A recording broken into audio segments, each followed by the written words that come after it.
Yeah, good morning. Am I audible? Yeah, fine. Ancient Indian history. Start writing. Ancient India. So when you look at history, Indian history. Start writing.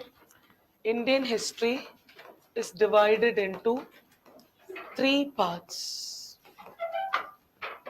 or three periods. So we historians have divided Indian history into three periods or three parts. So the first part we call it as the prehistoric period. The first period is called the prehistoric period, followed by the second one, the protohistoric, and the third one, the historic period. So I repeat, Indian history is divided, Indian history, so getting it? It's divided into three periods as prehistory, proto-history, and historic period.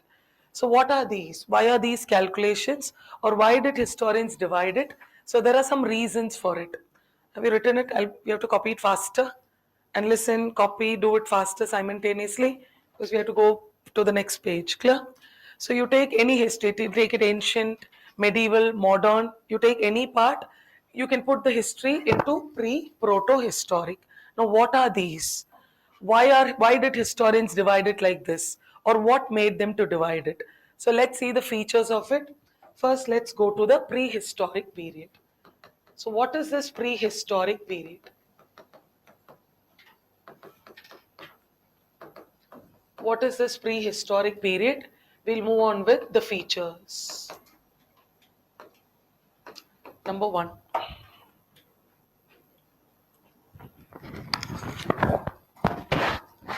So, the prehistoric period, the first feature we say, there is no literary record. I'll explain, but just write it first.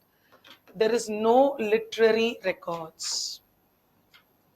So, in this period, you do not have any literary record. Man did not give us any literary record or any form of writing is visible in this period. Say, for example, who built the Taj Mahal? Shah Jahan. How do you know that Shah Jahan built it? It's written. So, where is it written? Book. Okay, book only. Okay, you don't know. So Shah Jahan wrote a book called Padshah Nama. Getting it? The Mughal records. Say there's a book called, we'll do it in medieval, Padshah Nama, language and literature. There's a topic in art and culture. We have to learn books and author. So getting it, so language, the name of the book, the author of the book, what is there in the book, we'll be discussing. So there Shah Jahan writes, I Shah Jahan, the great Mughal ruler, has built a tomb for my beloved wife Mumtaz in 1633 at Agra. So the chief architect was so and so, the garden planner was so and so. It took these many years for me to construct it. I got imported marble from Jodhpur. Getting it? So I called a designer from Arabia. So he's given all the details about the exact construction of Taj Mahal. When you go into the details of the entire Taj Mahal, the pages are accordingly, we get 80 pages. Almost 80 pages is written only about how he planned to construct it. So today we have the book, we have Taj Mahal. We match both of them. It's sinking well. Getting it? But imagine if the book is lost. We don't have the book. Suddenly you see a building called Taj Mahal. So would we know first the name called Taj Mahal? We'll not know, right? We would say that it's a white building constructed by someone else. We wouldn't have known. If the book is not there, we'll not know. We will not even know it's Taj Mahal, right? So there comes the role of archaeology. So when we speak, keep one thing in mind. When we speak, it's called language. When you all understand, you understand, I understand, it's language. When a language develops, a script is happening. So when does a script come? When a language reaches an advanced stage, a script comes. So when a script reaches an advanced stage, you have grammar. So in simple terms, I can put it like, let's take dialect. When a dialect reaches an advanced stage, what is born? A language is born. When a language reaches an advanced stage, what is born? A script is born. When a script reaches an advanced stage, what is born? Grammar is born. So first you should know this. This is a theory. These are all in linguistics we do, but not required for you, but I'm just telling you. So today what we speak is language. We speak the English language. Are you getting it? So language, when it's advanced, we have a script. Getting, we use a Roman script in English, what I'm writing. Then again, the script developed, grammar is born. This is the linguistic part. So man, when he speaks, and when his speaking language reaches a climax where he picks all the words and everything, then a script is developed. So in this period, there is no literary record. Man did not know the art of writing. He did not write. So what did he use there? Only archaeological evidences. Only archaeological evidences support it. Only archaeological evidences support it. Getting it? So there is no literary record, only archaeological evidences. So what is archaeological evidences? So archaeological evidences are, it might be any bones, it might be any tools, any stone, fossil remains, metals, potteries, etc. Potteries, etc. So anything you get it from the ground, you dig the ground, you get a pottery piece. We call that as what? Archaeological evidences. Have you heard about the carbon dating method? Radiocarbon dating method, C14.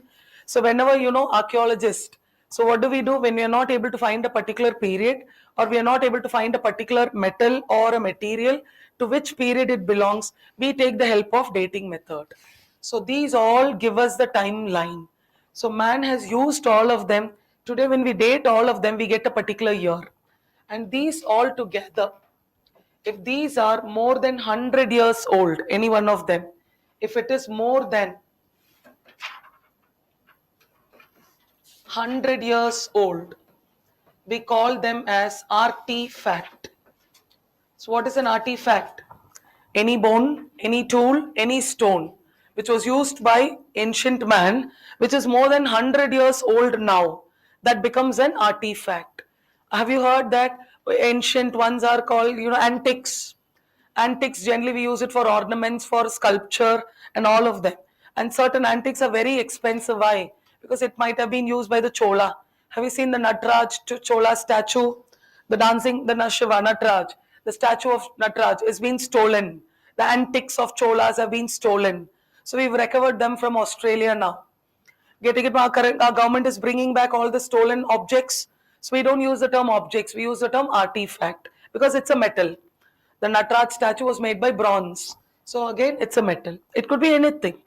So are you getting it? And it has got some relevance in history. When we date that Nataraj statue, which was found in Australia, when it came back, we started dating it. The year went approximately to 1010 AD.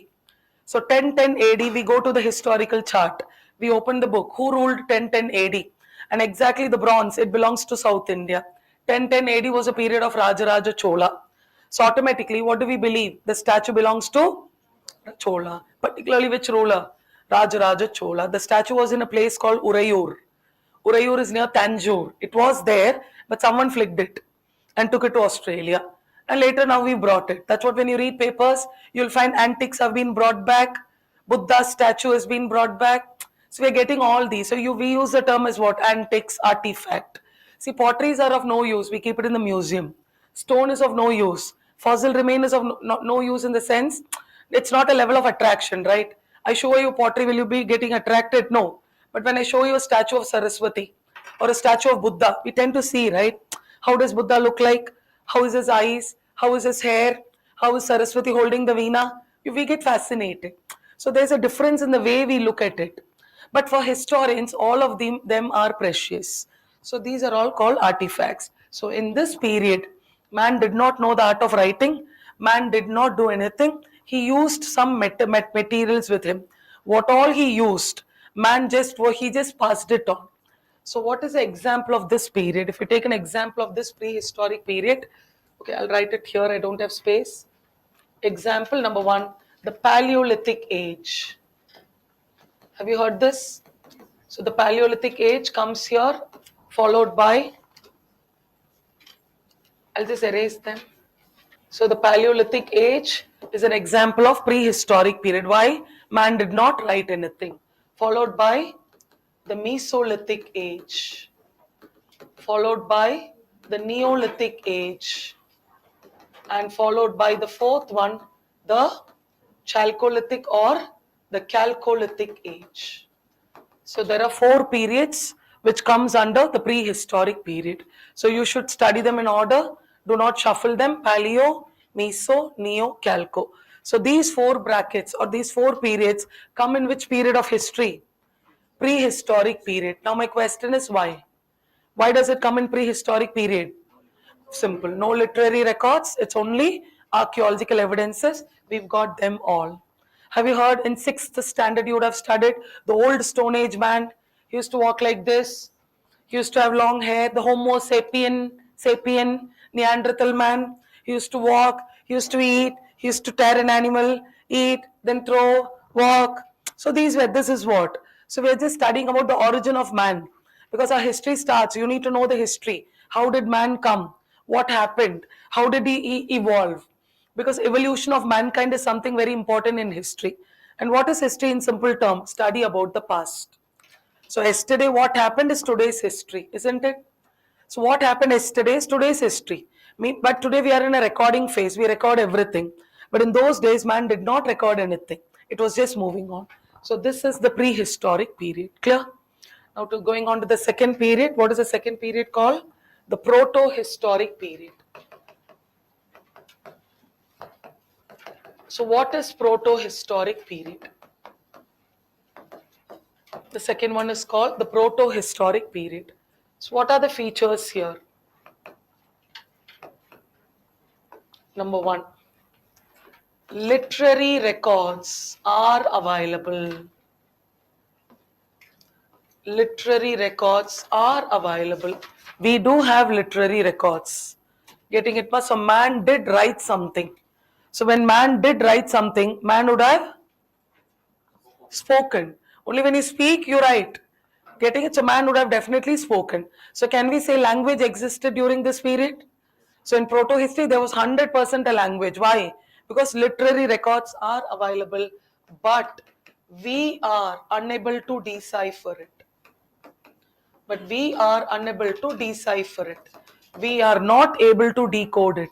We do not know what man has written, but he's written something. So this is a problem for them or problem for us? It's a problem for us. We are not able to understand what they've written. Again, the second feature we say archaeological evidences. Archaeological evidences are available. So we have archaeological evidences in this period. So like getting it, we have like all the stone, bone, all of them are available. So two features of proto-historic period is man did know the art of writing. So which means we can add one more point here also, since literary records are available, a language existed. We can add one more point that goes without saying, but since I'm teaching you from the beginning, I thought I'll put it everything in a nutshell. Getting it? Once you get my classes, once you understand the flow of history, then automatically we need not write all these smaller ones. It goes without saying. Since you're new, you do not know things. I see you as freshers and I see you as small ones. So we start history from the basics. Once you settle with all the concepts, then I need not write about each and everything. Getting then we'll directly go. We'll be moving on to the concepts only. It'll take some. I told you, it'll take the third chapter. Till the third chapter of history you have to wait, because till then, first chapter is this, the second one will be, I'll tell you the topic. Till the third chapter, I don't teach answer writing, I don't touch PYQ, though I tell it in between. Once I complete the third topic in history, ancient India, then I start teaching you answer writing, I start giving you the PYQ, I start telling you how to eliminate, I'll start telling you how to approach this exam, and I'll start giving you lots of homework of how to go about with history. For that, you need to wait till how many classes? Classes will keep going. You have to wait till which chapter? I have to complete the third chapter. Only then, because first chapter is slightly different. The second chapter is a little bit different. Third one is like a philosophy. So once you learn a concept, a theory, a philosophy, then you'll sit. Okay, this is what is history. Then till Aurangzeb, you'll not have any problem. Till the third chapter only, because all the three chapters are different. And once the fourth chapter, it'll be a mix and match of 1, 2, 3 only. Fifth chapter, it'll be a mix and match of 2 and 3. So this history is like that only. Then it will keep moving. So till the third chapter, just hold on. Don't ask me in between, ma'am, when will you teach? I will teach you answer writing. I will teach you how to write an historical answer, how to approach it, how to put a fact inside. But we need to go about with some classes. So you need to wait a little bit. Now, archaeological evidences are available. What is the example for this period? If we take the example of this period, it is the Harappan civilization. Have you heard this name? Yeah, Harappan civilization, or we call it as the Indus Valley civilization. So there are two names, Harappan civilization or the Indus Valley civilization. Now I'm giving you a bracket. Indus Valley civilization began in 2500 BC and it ended in 1900 BC. Put it in your head. So far I have not given you any years. 2500 BC to 1900 BC. 1900 BC. Yeah, Indus Valley.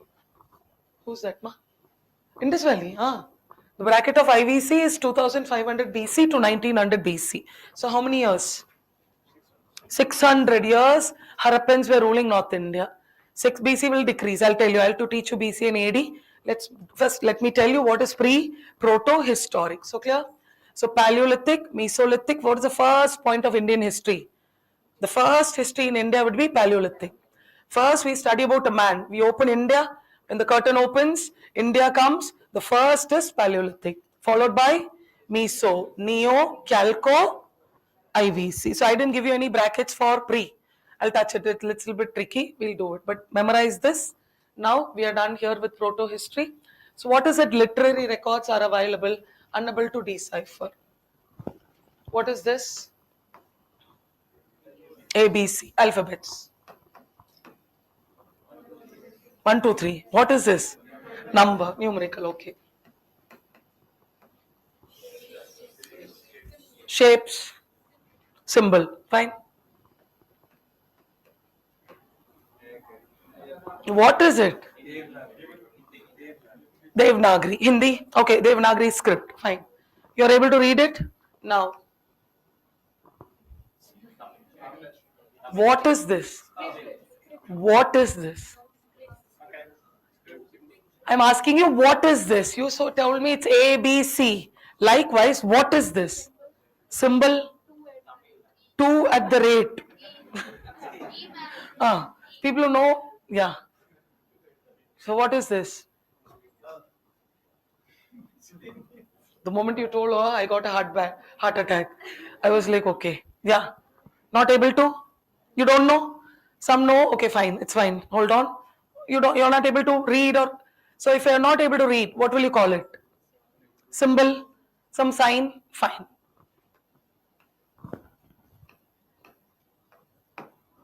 What is this? Oh. Where are you from? Where are you from, ma? Just asking, where are you from? How will I know Subhash Nagar? I know only Karol Bagh, Rajendra Place, Jandewal and Rajiv Chowk. Oh, it's in Delhi. Okay, if you're giving a name as if it's somewhere. You're from Delhi. So in Delhi, flower is like this. Okay, Subhash Nagar might have a flower. I don't know. Maybe I'll come there. You're going to get me a flower like this. I'll come. Yeah. So what is it, ma? It's a symbol. Yeah. Mountain. Could you see the same lines are coming here? Are you getting it?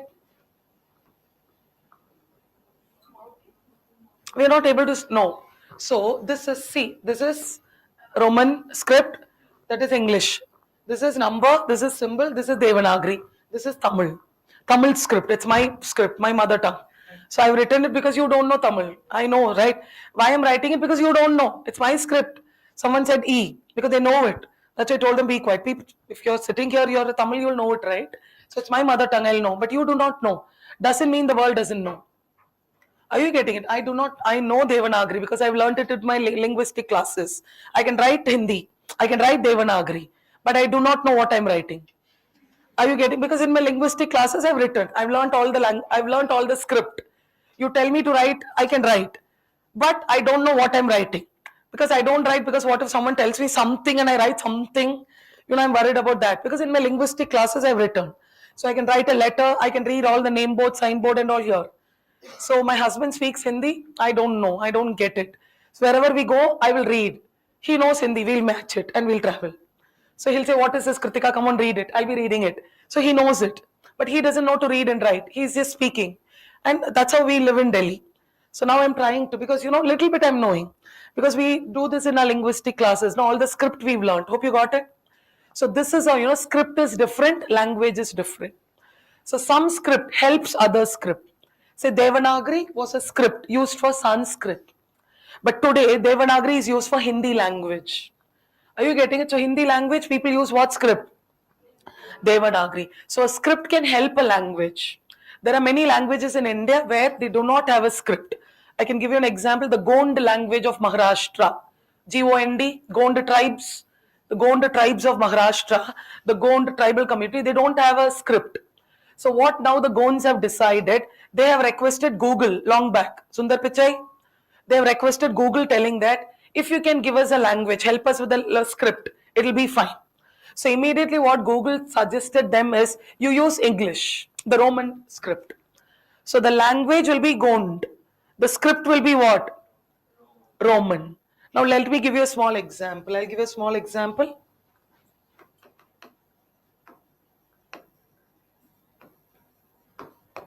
Read it. How are you all? I know everything. You all are giving me a look as if, ma'am, why are you writing all this? I'm your teacher. So I will teach you like basics only. So okay, are you able to read it? Okay, getting it? So what is the meaning of it? English. Oh, how are you? How are you all? What is the meaning? How are you? Fine. So you got it? Now, what is the language used here? What is the script used here? Language is English. The script you use is Roman, Greco-Roman script. So clear, ma? Simple. Same thing.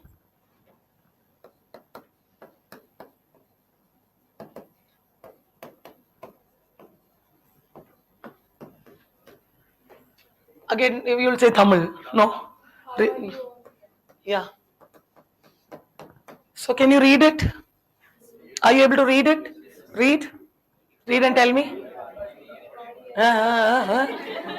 Read it. Yeah, party, my God. Yeah, a party, okay. Then, Irking, are you able to read it? How? Script, Roman. Are you getting it? It's called Yeppadi Irking. Getting it? So what is the script here? Roman. But the language here is Tamil. I've written Tamil language here in Roman script. Your WhatsApp? What do you do in WhatsApp? Kaise My colleague used to say Kaishua. I'm like, what's this? I know now. Are you getting it? The script is Roman, but they'll put, because I don't know, then I'll reply. Eppadi irkeenga? They'll not know. See, I don't know, then you also do not know. Are you getting it? You text a script which I don't know, and you talk to me in a language which I don't know. So my reply will be, I'll give a toughest language. You also do not know. Are you getting it? So why? We say we talk in a because I don't understand what it is. See, I'm reading it, it's fine. You're reading it. If there's a Tamil sitting here, they'll be able to catch it. What if you're not? You'll not know. Same applies with other languages. If you put your language here in Roman script, I will not know. But I'll read. I can read. That's what I told you. I can read Devanagari. I can read all the script. But I don't know what I'm reading because I don't know the language. Simple. So here in Indus Valley civilization, Harappans have written something. We are not able to understand what they've written. Why? Because the language is also not known. The script is also not known. So do understand. Script is different, language is different. Many people confuse with the script and language. They say Sanskrit is the oldest language. I used to ask them, is it script or is it language? See, we need to be very particular about what we speak. If we are speaking a language, we are writing a script. English is a language, we don't write it in English script. It's a Roman script. So don't you think English is borrowing? English has borrowed a script, right? English doesn't have a script. English, the Britishers never had their own script. So they took help from Romans. That is why ABCD. And even the numbers, 1, 2, 3, it's a Roman number. Don't you think we've borrowed it only from them? Because why? They were the first to classify numbers and to make it easily 1, 2, 3, 4, 5, 6 till 10, then all multiples and all of them. See, life became easier when they gave it to the outside world. When everyone started adopting it, Life became easier. So people were able to find it easy so that you and me understand. So that is the purpose of language. A small example. Uh, Generally, okay, let's take it. Haryana. Again, let's take Haryana as a state. Till 2010, Haryana's second language was Tamil. Huh? Huh? I'm your history teacher teaching you. Don't tell me, huh? Are you getting it? I'm teaching you a fact. Till 2010, till 2010, which means till when? Haryana's second language was Tamil. And imagine there was not even a single Tamil residing there. Because they had a fight with Punjab. Haryana had a fight with Punjab, with the division, with Haryana, Punjab, the state, Chandigarh. They had lots of issue. So the then chief minister decided that. So what is the second language of Haryana? Haryanvi, Punjabi, when they divided. So immediately the chief minister then decided Haryana is close to which culture? They were searching which culture they are close. They saw the Tamil culture. They were like, okay, you and me are looking same. We'll take Tamil as a second language. So Tamil, yeah, it's there. Are you getting it? It's there. It was a second language. No point. A state did not even have one single Tamil, but the second language was what? Tamil. Why did they take it? Culture. Because Haryana saw Tamil as many cultural elements are same. You can see lots of things similar to Haryana and Tamil Nadu. Are you getting it? So that people know, people who know will know it. Many of my optional kids who take interview and come from Haryana, I tell them, prepare a long notes about why Tamil was a second language of you. They'll be like, ma'am, I don't know, you tell me, ma'am. Say, I'm a Tamilian, I can tell, but I'm a history teacher. I should tell. So the reasons were political, the reasons were cultural, the reasons were economic also. But in spite, not even a single Tamil knows Haryanvi. Not even a single Haryanvi know Tamil. Isn't it an irony? But look at how our states were running after 2010. They said, no, it's okay, we'll take out Tamil there, we'll move on with Haryanvi. And now Hindi is assisting another issue. So why is this coming? Because this comes with linguistic reorganization of states. Are you getting in my modern India? There's a topic. After independence, we were dividing our states on linguistic basis. So there comes a problem. So with this example, can we say a state can adopt any language of its own, even though they don't have speakers? Yes. The official language of Pondicherry, I think you know Pondicherry. The official language near Tamil Nadu. The official language of Pondicherry is French. French is the official language. But when they communicate with the union government, they communicate it in English. So why? Because union government doesn't know French. State knows French. So to communicate with the union government, Pondicherry transacts in English. I'll take my state. We transact with the union government in English. Because Tamil Nadu doesn't know Hindi. Don't you think so?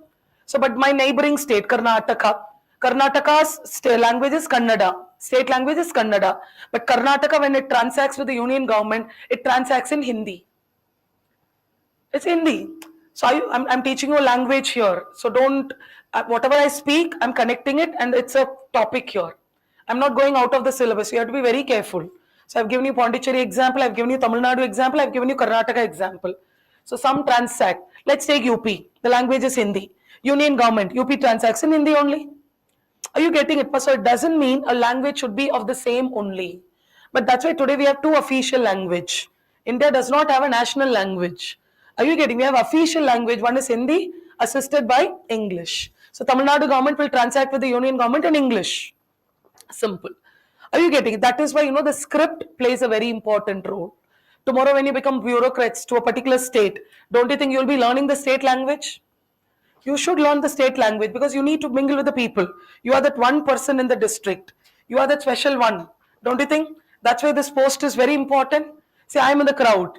There are thousands of teachers, but in one district, one signature of you changes everyone's life. Don't you think? This exam is like that. It's so powerful that when you get into service, you can change the fate of people. You can do something good to the society.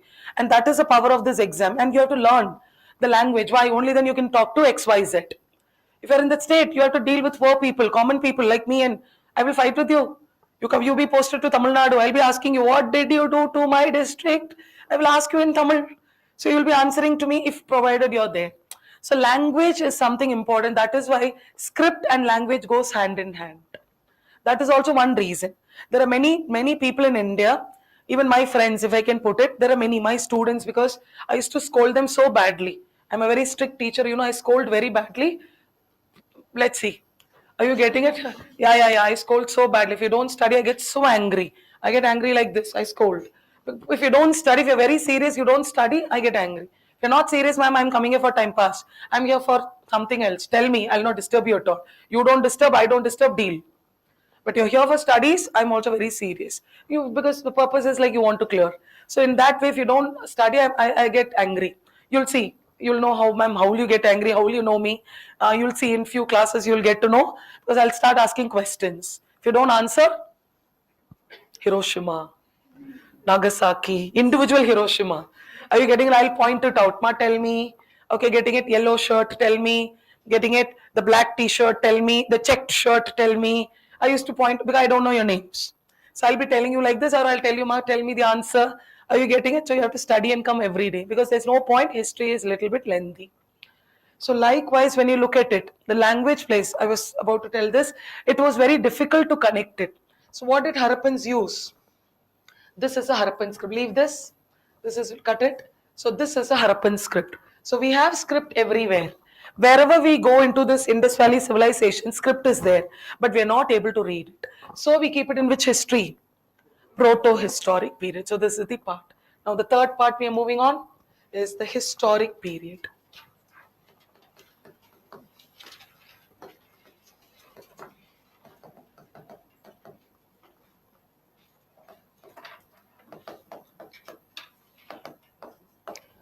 The third one is the historic period. You go on to the features. Features number 1.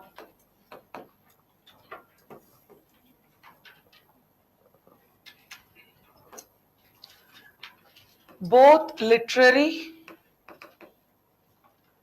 and archaeological sources. Both literary and archaeological sources are available. So we have both literary and archaeological sources. Man did write, man did speak. We are able to get what man wrote. We are having archaeological evidences also. So both are combining. So we have both literary and archaeological sources are available. So the example of this period we go is the Rig Veda. The Rig Veda till today. So the Rig Veda till today, we are in which period? Historic period. So the moment. So when was Rig Veda composed? Rig Veda was composed in 1500 BC. And today what are we? 2024 AD. So this is the bracket. So I told you BC and AD, we have to do a small calculation. So we are in. So the moment we start Vedic age, we are entering which period? Historic period. So Paleo, Meso, Neo, Chalco, prehistoric, Harappans, that is Indus Valley civilization, Proto, and after Harappans are over, the topic is over, when Aryans enter India and the Vedic age begins, we start with which period? Historic period. So you can club our Indian history and you can classify it into any of the three periods. So in the prelims, UPSC generally asks like, during the proto-historic period, man did know the art of writing. I'm asking you a question. During the proto-historic period, man did know the art of writing, option A. Yes, man did know the art of writing. Option B. The prehistoric times lack historical evidence. No. Archaeological evidences are there, so it doesn't lack. If I say lack literary evidence, then it's right. If I say lack evidence, it's wrong. Because we have Paleolithic man, we have a skeleton. Are you getting it? Whenever archaeological excavations are taken into consideration, multiple experts will plunge in. I told you I was an archaeologist in Tamil Nadu, junior archaeologist. So when I was there, so as a history student, my college took me and I registered myself. So whenever we go for excavation, paleontologists will come. Though we junior archaeologists were not allowed because I was very young then. In my college, they took me, they didn't allow me to do digging and all because what if I break something? So it'll take time. You need to have a minimum experience, only then they'll allow you. So for us and all, they'll allow us to clean all the skeleton, clean the pottery. Are you getting it? Only these works, like, like assisting work. So whenever we go for archaeological excavations far away and all, paleontologists used to come. So who's a paleontologist? Who study the bones, fossil remain? Then botanist will come. Botany, botanist. If you find the tree rings of the tree, so if you find any herbs or shrubs or some plant, they will tell you which variety is it. They will tell you which period it belonged to. So we'll be able to get the year. And then be zoologist. If there's an animal bone, There's a cattle bone. So zoologist will come. Then there'll be geographer. What if you get a stone there? The rock, layers of rock, sedimentary, metamorphic, have you heard? So on seeing the soil, we'll be able to understand the period. Okay, which period man lived. So geographers, zoologists, botanists, paleontologists, anthropologists. Why anthropologists come? Because study of mankind.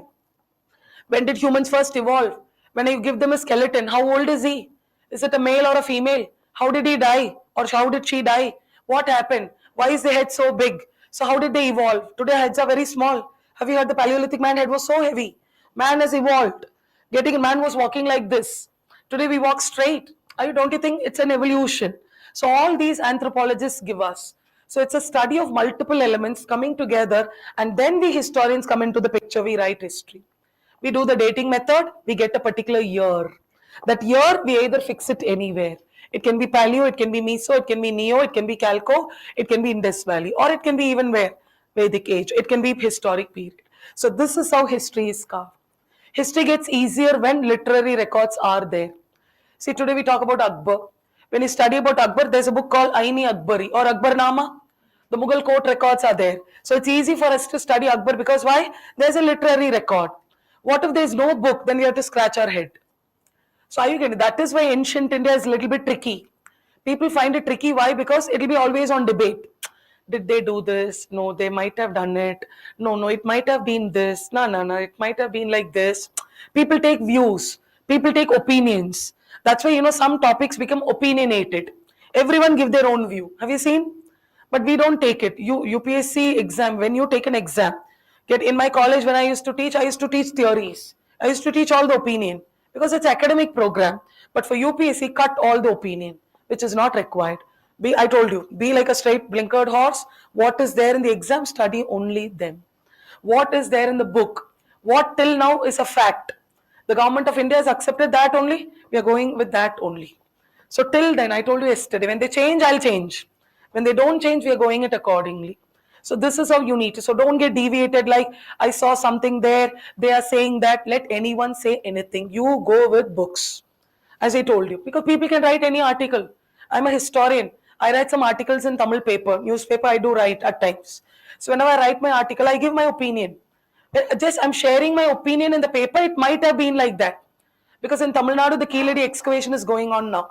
Whenever there's an excavation, so I'm a historian, so I know things there. It's happening in Tamil Nadu, and I have little bit knowledge of archaeology, and I've done a research on that. On seeing those artifacts, I give my opinion. But my opinion may be correct, may be wrong. What if she reads that paper? And she'll be like, okay, Hindu gave that article, someone, Kirthika, has told this, okay, then she thinks, okay, that is correct. Till the government of India approves it, it is a hypothesis. What is hypothesis? Tentative conclusion. Are you getting it? It will be tentative. It's not final. So that's why, whenever you read papers, you have to be very careful. Is it a fact or is it an opinion? Is it a hypothesis or is it a theory? Is it a final approval of the government or is it just letter to an editor? Because today we live in a world where we can share anything. We can say anything. People are now, they're bringing up history back. It might have been like that. It's okay. That's okay. Because history is so big. How many opinions then you will take? So we go on with solid book. That's why I told you NCRT. Your R.S. Sharma, then the text I told you yesterday. You can study whichever books you want. But the class notes will have all of them based according to our exam only. So just keep this in mind. When you know these, it will be perfectly fine. So clear with the historic period. So Indian history. So as I told you, it goes on like this. It's divided into pre, it's divided into proto, it's divided into historic. These three, you can put our Indian history in any of these possible. Now let's go to the next part. In history,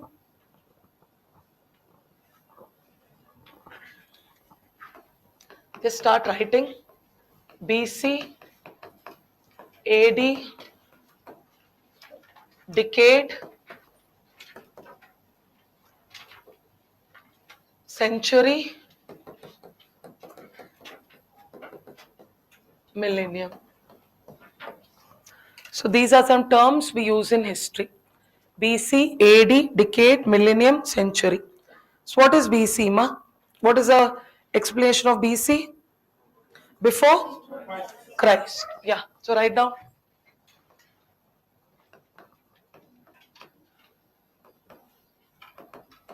Before Christ. AD? After death. Okay, we'll cut after death for time being. Write it as Anna Domini. Latin term. Decade is a period of 10 years. We say Shah Jahan ruled for 3 decades, which means it was ruled for 30 years. Century is a period of 100 years. Millennium is a period of 1000 years. Just keep this in mind. Yes.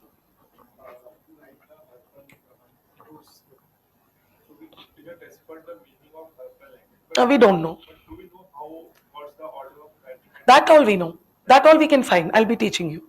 The moment I touch Indus Valley civilization topic, we know the pattern, how they wrote right to left or left to right. Most we know all of them. Because when you start writing, you end. We'll catch up when you started, when you ended. We archaeologists, you give anything, we'll find it out. You give one small nail, I'll tell you history, geography. We are like, we've gone to that level where today we are finding out everything. That's why there's always a say I tell people, be true, be good, be disciplined, be watchful, be aware. Because the whole world is watching you. There were times where we tell, na, don't do something bad, God is watching. Today we say, don't do anything, CCTV is watching. Suddenly something, are you getting it? Today we are entering a phase where we are able to find each and everything. So that is why, that's what we redo things. We are able to. So we have come very closer. But the only problem is we are not able to know what they've written. That is the biggest challenge to mankind. Today Harappan script is a challenge to mankind. And no one is able to decipher it. We are getting closer, but we are not able to read it. We've almost got closer. But maybe it will take some years to find it. Yeah. Hmm. Mm.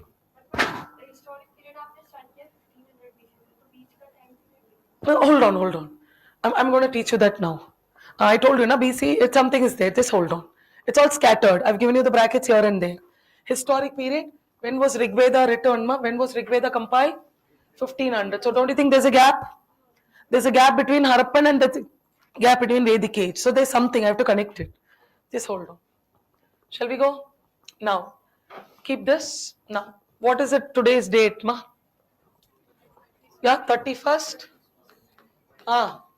May. What is the year? 2024 AD. Clear? Now, what is this calendar? What is this calendar? We are using this calendar, na? What is this calendar? This is the Gregorian calendar. Gregorian calendar. In ancient time, they used to call it as the Julian calendar. So Greeks were the first to scientifically give a calendar. It's called the Gregorian. Old name. It was Julian calendar. We call Gregorian calendar. This Gregorian calendar is a solar calendar. Start writing. Solar calendar. It has got 12 zodiac signs. And this Gregorian calendar starts from January 1. It ends in December 31. And how many, are you getting it? How many days are there in the Gregorian calendar? We have 365 days. Leave the leap year, 365 days. So Gregorian calendar or the Julian calendar. This calendar has got 365 days. This calendar is a solar calendar. What is solar? It's based on the movement of sun. Sun is everything. So its Indian calendars are lunar. Have you heard our calendar, Saka calendar? I'll be teaching you later. Saka calendar is lunar calendar. Have you heard Vikram calendar? Vikram calendar, Panchangam, the birth, death, horoscope. Every Indian household has a Vikram calendar. It's a lunar calendar. Indians, our calendar is based on moon. The waning and waxing of the moon. But worldwide, they always took their calendar with which element? Sun. And they've got 12 zodiac signs accordingly. I think you would have heard it. Aries, Sagittarius, Pisces, Cancer, Leo, Scorpio. Have you heard? All these signs and all according to the date. So we don't want them, but just know them. So now this is the calendar accepted by the international community. So the whole world today has accepted this calendar. Tomorrow you want to book your flights to Japan. Imagine you're going to fly to Japan tomorrow. How will you book your flights? In which calendar? Gregorian. So you want to go somewhere. You're talking to someone. Happy New Year. World is celebrating New Year. Jan 1. So though we have our independent New Year, local New Years we have. I have my Tamil New Year. Are you getting? We have Muslim calendar. We have Buddhist calendar. Are you getting it? Locally, we have multiple calendar, but internationally, India as a country, we follow which calendar? Gregorian calendar. So this is the calendar. This is what we've been studying, and all the months. Look at it. The names are all Greco-Roman gods. January, February. These are all the names of the Greco-Roman characters and gods. So accordingly, as a custom and tradition, we also have followed it. Clear? Now, when this calendar is there, this is AD. Now, before the Greco-Romans introduced Greco-Roman, Greeks and Romans were together only. Before the Greco-Romans introduced this calendar, what was the calendar used by the world? That is the question. See, the world had multiple calendars. We were having our own calendar. When you look at the Aryans, the Vedic age, our Aryans were so scientific that they calculated the yugas. Treta Yuga, have you heard, ma? Yugas, they've calculated. So they were able to calculate each and everything. Indians, we were in a very different methodology. So Romans were in a different methodology. Chinese had their own calendar. Today's Syria. Syrians had their own calendar. Likewise, Academenians. There were many tribal groups. They all had their own calendar system. But when you look at the calendar system, they all were different. They were all not same. Some had 365 days, some had 370 days. They were calculating it accordingly. And to trace the calendar, you need to have a very good knowledge of geography. Only then you will be able to trace the calendar. So likewise, what happened? Everyone had their own calendar and they were using it. Chanakya, even in Arthasastra, has written that the Mauryas used a particular type of calendar only, not the Gregorian calendar. Later, when the Greeks started coming to India and we started having a connect with them, we Indians during the Mauryan age, during Ashoka, we started adopting the Gregorian calendar. Which means Chandragupta Maurya and Chanakya had a different calendar. But after Chandragupta Maurya, Seleucus, Nicator, that all that mixing up and all that Greco-Roman culture entered India, slightly during Bindusara and Ashoka, we started tasting this calendar. Getting we started doing it. Slightly, see, when something is good, don't you think we better copy it? Man is a copycat. We like something, when something is good, we'll adopt it. And if when it's working, it's fine. And it is working. But this calendar is a scientific calendar. It's not unscientific, scientific. It's working even now. All based on these only we are moving, we are evolving. So likewise, Indians, we adopted it. So before that, how did other countries do? Now comes the role of the Britishers.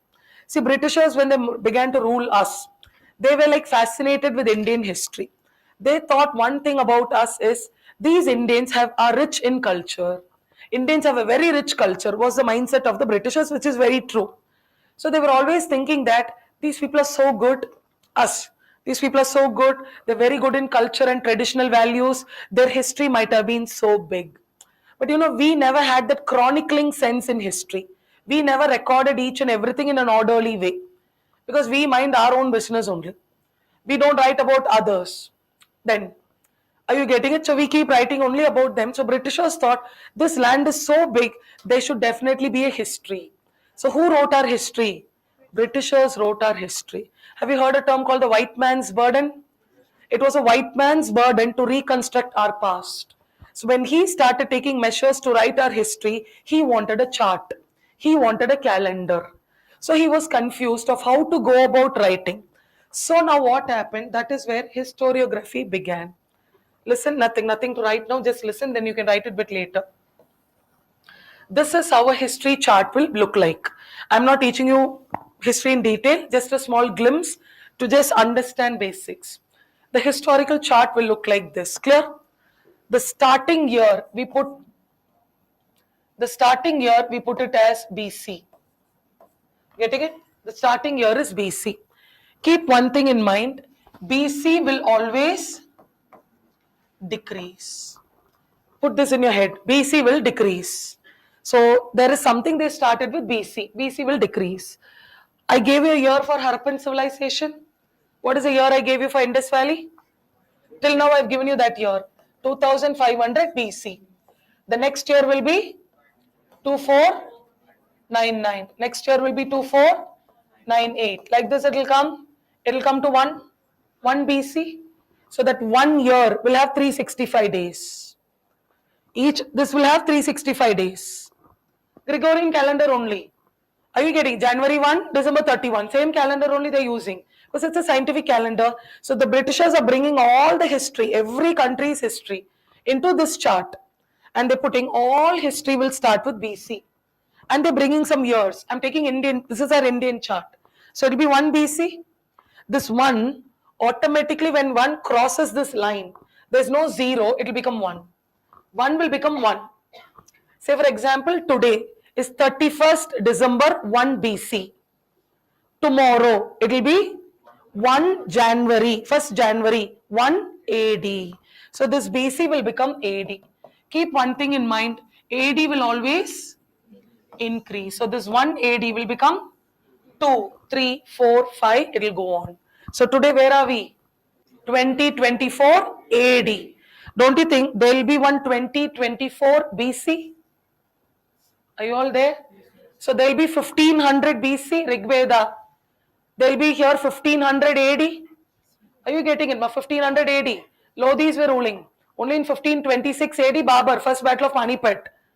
Are you all there? Trying to get it? So there will be differences. So there's no 0 because history. Now what is this line? See, Romans wrote this. Romans were the first people to record everything. Chronicle record. When they started recording, they wanted a yardstick. It's like, in our Indian family, we have something like, you start anything, we start with a good day. We start anything with a good day. Basant Panchami, Nehru, when he passed the Purna Swaraj resolution, just a small story. I keep telling some small factual stories just to make you understand. That's how we are aware. Maybe we are also. We start anything with a good day. Yet today with globalization and all of them, we are like, all days good day. All days are fine. I think, have you said the Raku Kalam, they say, this time is not good. No, some people react as if you don't know anything. As if you're from Mars and you're from Venus. You all are looking at me like, you speak anything, I'll be looking at you like this. Come on, if you don't react, then I will not get the pulse of whether some are reacting. Then I'll start seeing only those some. Others who are staring and blinking, then I'll not look at you. And some are like totally out of the world. You want to go to Mars? I'll take you. Come here. Come here. Come here. I'll take you to Mars. Or I can open the door and send you to Venus. Just relax. But we are learning something for life. Something which is very essential. Once a base in history is right, no one can touch you.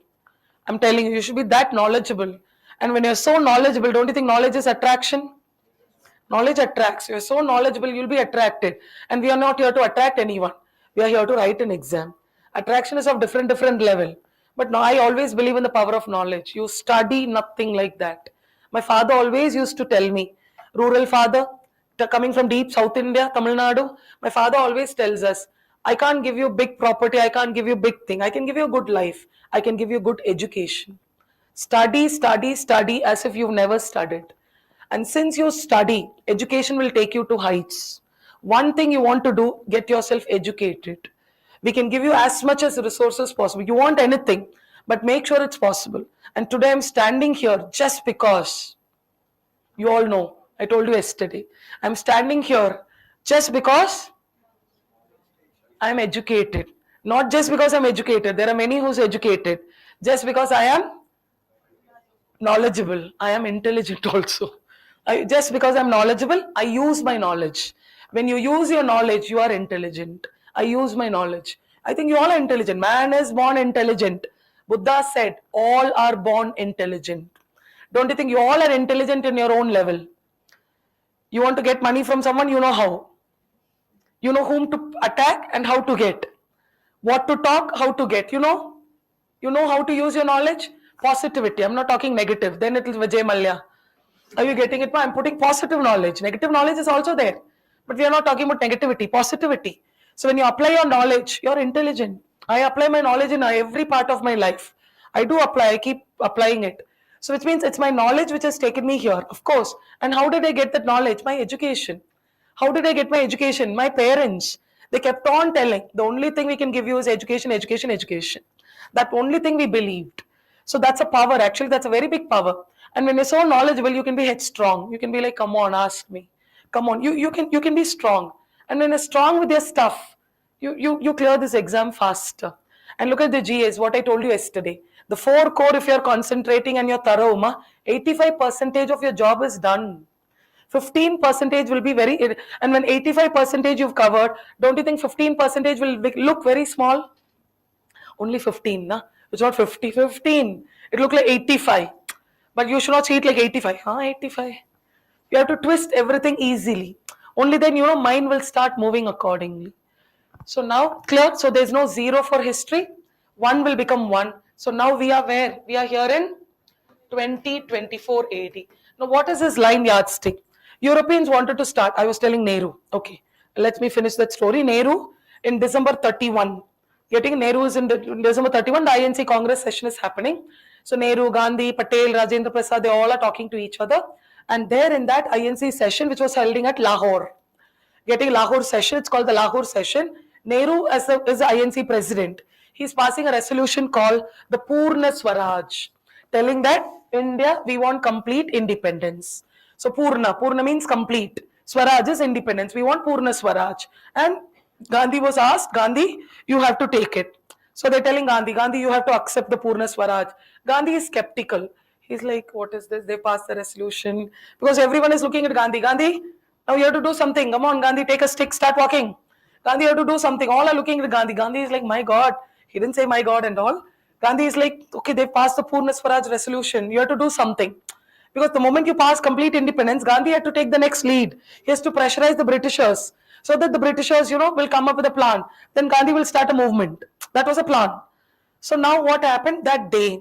Nehru decided that let's keep January 26, 1930 as our Independence Day. So getting it, so they're fixing a date. They're sitting in December 31, but they're looking on which year, which date? Jan 26. Now why Jan 26? It was a Basant Panchami. So which means I know that in January 26 there's a Basant Panchami. Why can't we keep our independence during Basant Panchami? So they're fixing a date because we Indians are very sentimental. We go on with some days, some Baishakhi, Lokri, don't you think Pongal, Onam, Ugadi, Sankranti, getting it when the 10th Sikh Guru, Guru Gobind Singh, we'll be doing it in medieval India, when the 10th Sikh Guru, Guru Gobind Singh wanted to introduce the Khalsa. He said, I want to introduce the Khalsa. He introduced the Khalsa on a Baishakhi day. It was a Baisakhi. That's why Sikhs are very fond of Baishakhi. Sikhs also celebrate Baishakhi. Baishakhi is a very common festival. I think everyone used to and very much attached to Hindus. But why do Sikhs also celebrate Baishakhi? Because Guru Gobind Singh started Khalsa on which day? It was a Baisakhi day. So that don't you think now when Baisakhi comes, they're also celebrating? Everyone celebrates. So there's everything in history. When you learn it like this, you will get to know why, what, how, when, where. Simple. Don't study just like fact. Sikhs Baisakhi. Why? When you start answering why, what, how, when, your GS is over. Are you getting it? Why, what, how, when? These four you should know. Why did Akbar attack Mewar? Why? What made Akbar to walk there to Mewar? When did Akbar attack Mewar? Who was the leader who Akbar deputed to Mewar? Simple. Why, what, how, when? If you get these four answers in your history, your GS is damn complete. No one can touch you, I'm telling you. Prelims will be like this, that 35 marks. This should be applicable in ancient medieval. I'm taking Akbar because he's a popular figure. We all know Akbar, as I keep on telling you. Till I complete the topics, I'll be talking about famous personalities because we know them. Why I took Nehru? Because you know. If I would have told M.A. Ansari in 1927 session, you'll be like, ma'am, who's Ansari? Then you'll Google, ma'am, M.A. Ansari, did he do M.A.? His initial is no, but that's a very common student. I know, right? Students, if I say M.A. Ansari, R.C. Majumdar in the INC session, you'll be like, ma'am, who's Majumdar? So when I teach you that, I can tell you who he was. When I teach you that, I can tell you why Gandhi made Pattabi Sitaramaiah.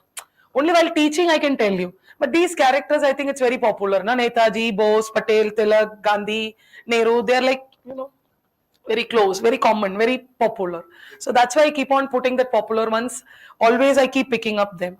So now what is his line? So keeping it everyone in Indian history when they want to do something. Akbar, when he wanted to introduce a Mansabdari system, Akbar was waiting for a day. Our Akbar, so small boy, 14-year-old Akbar then.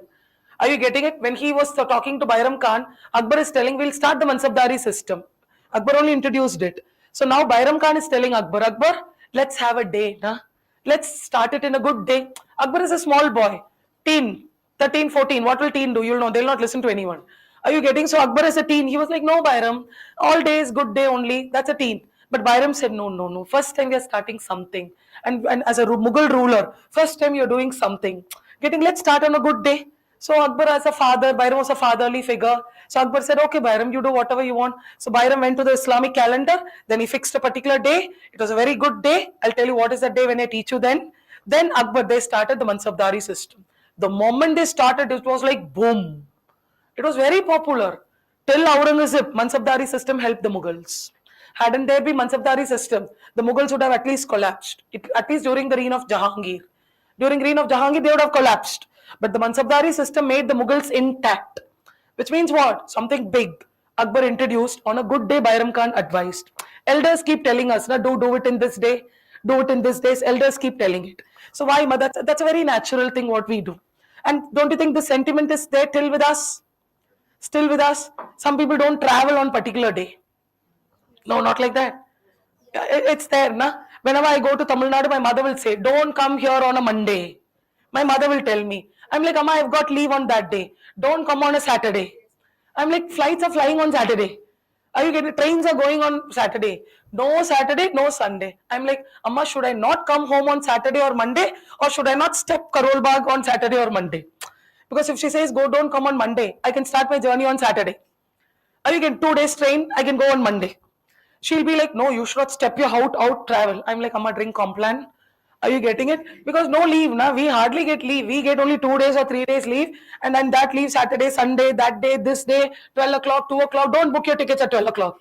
Are you getting? She tells me, hot sun. I'm like, Amma, please. Are you getting it? She's like, come on, don't book your ticket. I'm like, okay, ma. Why all these are coming? We are sentimental. And we have that values, right? Family values. And at times you tend to violate. We are like, not feeling good. Some are laughing. Okay, you feel good. Some don't feel good. No? We don't feel good. So why all that? So there's something there. So like this, in history we have everything. So this line, the Romans decided, accidentally or incidentally, who was born here? Jesus was born. Christ was born. So the Christ was born. So the moment Christ was born, it was 1 AD. So which year Christ was born? 1 AD. So what did the Europeans, Romans did? Before this line, whatever happened, it's BC. So that will be, where is it? Before Christ. So so that is what it is, before Christ. Now the moment Jesus is born, at that year, AD, we call Anno Domini, which means in the name of the Lord. In the name of the Lord. Lord is Jesus Christ. So AD is not after death. But Jesus is just born. Why do we kill him? Some told after death. No, he didn't. So it's all up, for fun, people say after death, after death. Don't use that term. It's wrong. Are you getting it? It's not after death. He's just born 1 AD. AD is Anno Domini. So AD will increase, BC will decrease. So this is how the history chart is. Our ancient India is BC. And I gave you a bracket for Harappan civilization. What is a bracket? How did we write the bracket? 2500 BC to 1900 BC will decrease. I'll give another example for you. I'll take an example, Buddha. Buddha. So Buddha was born in 563 BC and Buddha died in 483 BC. This is how we write Buddha. BC will decrease. Getting it? I can give you a second example, Mahavir. Mahavir was born in 540 BC. While teaching you, you'll memorize it because these all I'm going to teach you. When I start teaching you, don't think, ma'am, you're writing something. The moment we touch a topic, I'll make you study. The points will enter your head. I will put it in your head. So Mahavir died in 468 BC. This is how we write Mahavir. Let's take Alexander. I think you know Alexander the Great. Alexander came to India in 326 BC. Alexander died in 323 BC. So how many years did Alexander stay in Asia? 3 years. 3 years only he stayed in Asia. 18 months only he stayed in India. This is not an Indian stay. He came to India in 326. We'll do it with Alexander's invasion. All these are syllabus. I have to teach you all of them. But I'm just giving you the bracket of how we write. So BC we'll keep writing like this. Now there's one ruler called Azus. His name is Azus. His period is 1 BC to 3 AD. 1 second. 1 BC to 3 AD. So which means during Azus period, who was born in Europe? Jesus was born. So 31st December 1 BC. The next day will be January 1 1 AD. And how many years did Asus rule? 4 years, simple. Are you getting it? So this is how the calculation is done. The moment we touch AD, your mind should be like, okay, Christ is born, AD will increase, we keep increasing. So this is how BC and AD generally is done. So this is how, are you getting now? Can you arrange them in, who, okay, I'll put it this way. Who was elder, Buddha or Mahavir? Buddha. Who's elder? Buddha, because 563, it's 540. BC will decrease. So Buddha was elder, Mahavir was younger. Getting it? If I ask you to arrange these four in chronological order, I think I've written it in chronological order. I should have shuffled it. Getting it? If I ask you to arrange in descending order, ascending order, you'll be able to arrange it. So Ashoka. If I give you Ashoka again, the great Mauryan ruler Ashoka. Ashoka ruled in 268 BC and Ashoka died in 232 BC. Don't you think? So this is the bracket for Ashoka. Kalinga War. Have you heard Kalinga War? 260. 260 BC. In the 8th year of his rule, Ashoka fought the Kalinga War. So BC will decrease. 268, 260. Getting it? So like that it keeps going. So this is how we write BC. AD I think you know. We write AD will increase. We keep writing the bracket Congress 1885 to 1948. We increase it. So this is there. Yeah. The word BC, when the Greeks have initiated the word, It was much later, ma. might be during AD they have introduced it. No, see, all this was done during AD only. All these calculations they've done later. That exact years. It's not exact. It's not an accurate one. It's just with like the time Jesus was born, they are putting it as 180. They are putting it like that. They didn't know anything. They are recreating history. Like before Buddha, they might have used some. They had their own calculation. We are taking Gregorian calendar now. I'm not teaching you the Roman calendar. Romans had a different calendar. Japan had a different calendar. We had a different calendar. We are putting all of them in one chart called BC AD. So that every history becomes common. For that we are teaching. Only in college we teach the calculation. 2 days we grind everyone and tell, come on, do the calculation, calculate, tell me the year, come on, what is now, what is this? That's academic. But here I think this is perfectly fine. Generally I don't teach this, but nowadays students are not knowing what is BC and what is AD.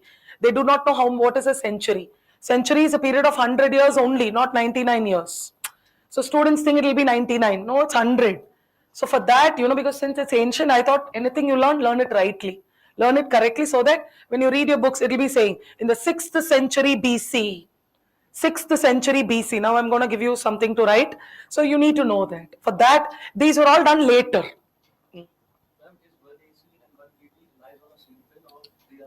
Come again, is 1 BC and 1 AD. Next day. Next 30, imagine now today it's 31st December BC. Tomorrow will be 1 BC. Today it's 31st December 1 BC. History doesn't have 0. So 1 will automatically become 1 tomorrow.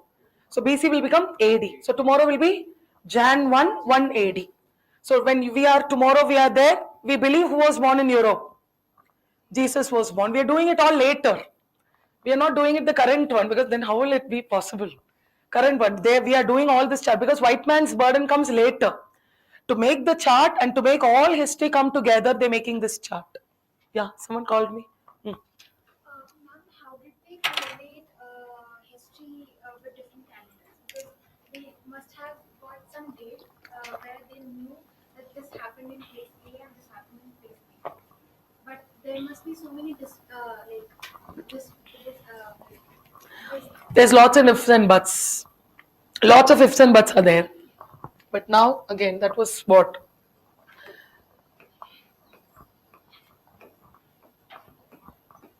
Let's take, these are calendars of different country. Let's take, this is China. This is Japan. This is, what country we write? Okay, America. Example, I'm just taking it. Let's take India. Now, they're bringing all the history. So we need to take the help of geography. Because the whole world was covered with ice. When the whole world was covered with ice, we call that period as the Pleistocene period. In geography, the ice age of the world. So today, how old is the earth? What is the age of the earth, globe? What is the age of the earth? 3 point?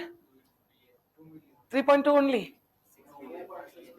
4.6 billion years. How do we know the calculation? Because we are taking the help of geography. So geography plays a very important role in calculating the age of the earth. So when we make historiography, we take the help of geographers. So they know when ice melted. So the Pleistocene period, when the whole world was covered with ice. Naturally, when the world went on to the next stage called melting of ice, where glaciers were melting, rivers were formed. When the climate became warm and dry, we call it as Miocene period. So we take the help of geography to reconstruct history. So it's a very big task. So in geography, globe, earth, all countries are inside the earth. So we put all the countries into the Gregorian calendar table with the help of geography. But won't the geographical years be too large? Yeah, it is, of course. To narrow down? Yeah, for you to narrow down, not for experts. That's our job, na. And also, what is the difference between an archaeologist and a historian? Historians are one who write history. Archaeologists are one who trace history. So in a way, an archaeologist to be a historian. An archaeologist should be a historian. A historian may not be an archaeologist, but an archaeologist should be a historian. It's an allied studies. Yeah. So now let's take the chart like this. So now Europeans have made the chart for all the country based on Gregorian calendar. Now in India, 2500 BC is Indus Valley civilization. BC, above is BC. The same 2500 BC, don't you think we'll be able to find it in Japan? We'll be able to find who were there. The same 2500 BC, we'll be able to find out who was there in China. Like this 1 year, we can study the whole history of all the world, countries of the world. This is what the Europeans have done. It's a very big task. But if you don't do it, you'll not know. Today it's May 31st for us. It's May 31st worldwide. Leave the borders and all. Are you getting up? But for all of us, it's 31st May. Don't you think so? So likewise, how to bring all the countries, human race together? You need to put them in a calendar system. So that is why today all the countries, they've changed and altered their history, what all they had according to this. So in short, I can say Chandragupta Maurya had a calendar. We've altered Chandragupta Maurya's calendar according to this calendar. So we say 321 BC Chandragupta Maurya ruled according to Gregorian calendar. According to his calendar, the number might have been different. He might have not even used BC AD. They say Yuga, Yug. Are you getting? They had a different name.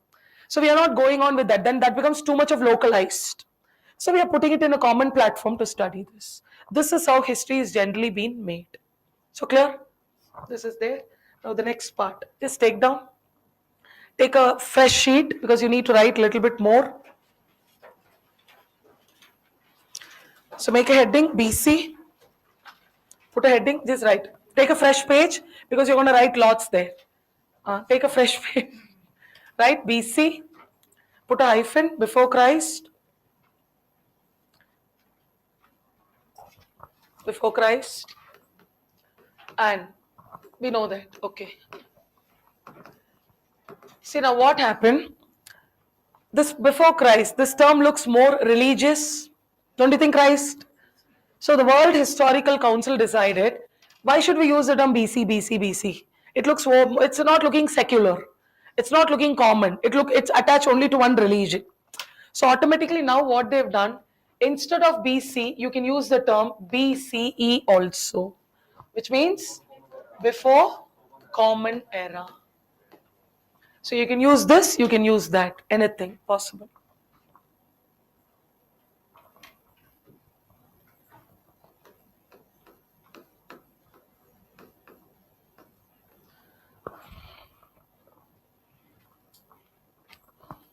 So when I make a C here, this is century. Are you getting it? First century BC, which will be 100 to, how century is a period of how many years? 100 years. So it will be 100 to 1. When it's first century BC, the year will be 100 BC to 1. Are you all there? Now, what will be second century BC? 200 to 101. Are you getting it? Write it. I want you to write it. Keep writing. Write till 18th century. Are you all there? Write it. Okay. First century BC. Century is a period of 100 years. So now first century BC, we are starting with 1. So first century BC, century is a period of 100 years. So it will start from 100 to 1. How many years? 100 years over. Now we are moving on to second century BC. So how will you write second century BC? 200 to 101. So this bracket will be which century? Second century. Now third century BC. It will be 300 to 201. Are you all there? I want you to write it till 18th century BC. I'll be walking now. I'll be checking your notes now. Write it. Do it. You'll get it. It's easy. Calculate it. First time it will be difficult. But when you know it, it will be fine. Now write 4th century. You want me to write? Come on, you do it. Easy. 400 to 301. Now do it, ma. Till 18th century. You done? Good. 18th century. 18th century will come on 70. Okay.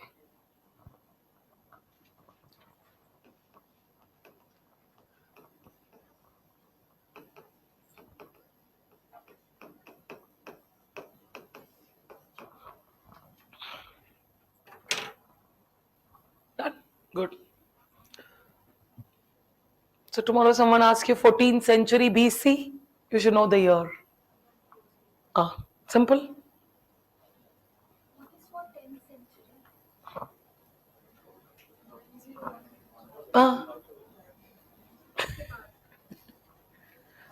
century? Calculate it. 300, 4,000. Are you getting it? 1,000? Have you written it? Yeah.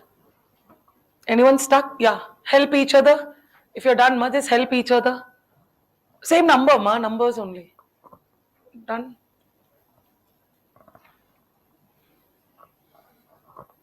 So 6th century BC will be 600 to 501. So clear? So Buddha was in the 6th century BC. You take your books, it will say in the 6th century BC, age of reforms took place. BC. Getting, which means you should know which bracket. It's easy, na? First time it will be difficult. That's what, I don't write. Why? Because students will copy it and they'll be like, copy. I don't write because I want you to write. I can write one go, I can write. I can show you something and I can make you. But if you do it, you write it, you cut it, then again scratch your head, pull your head, bang your head, cry, then again you come out, then you write. You'll learn it. Getting it? It'll take a page. Almost it'll go for a page. Yeah. Now.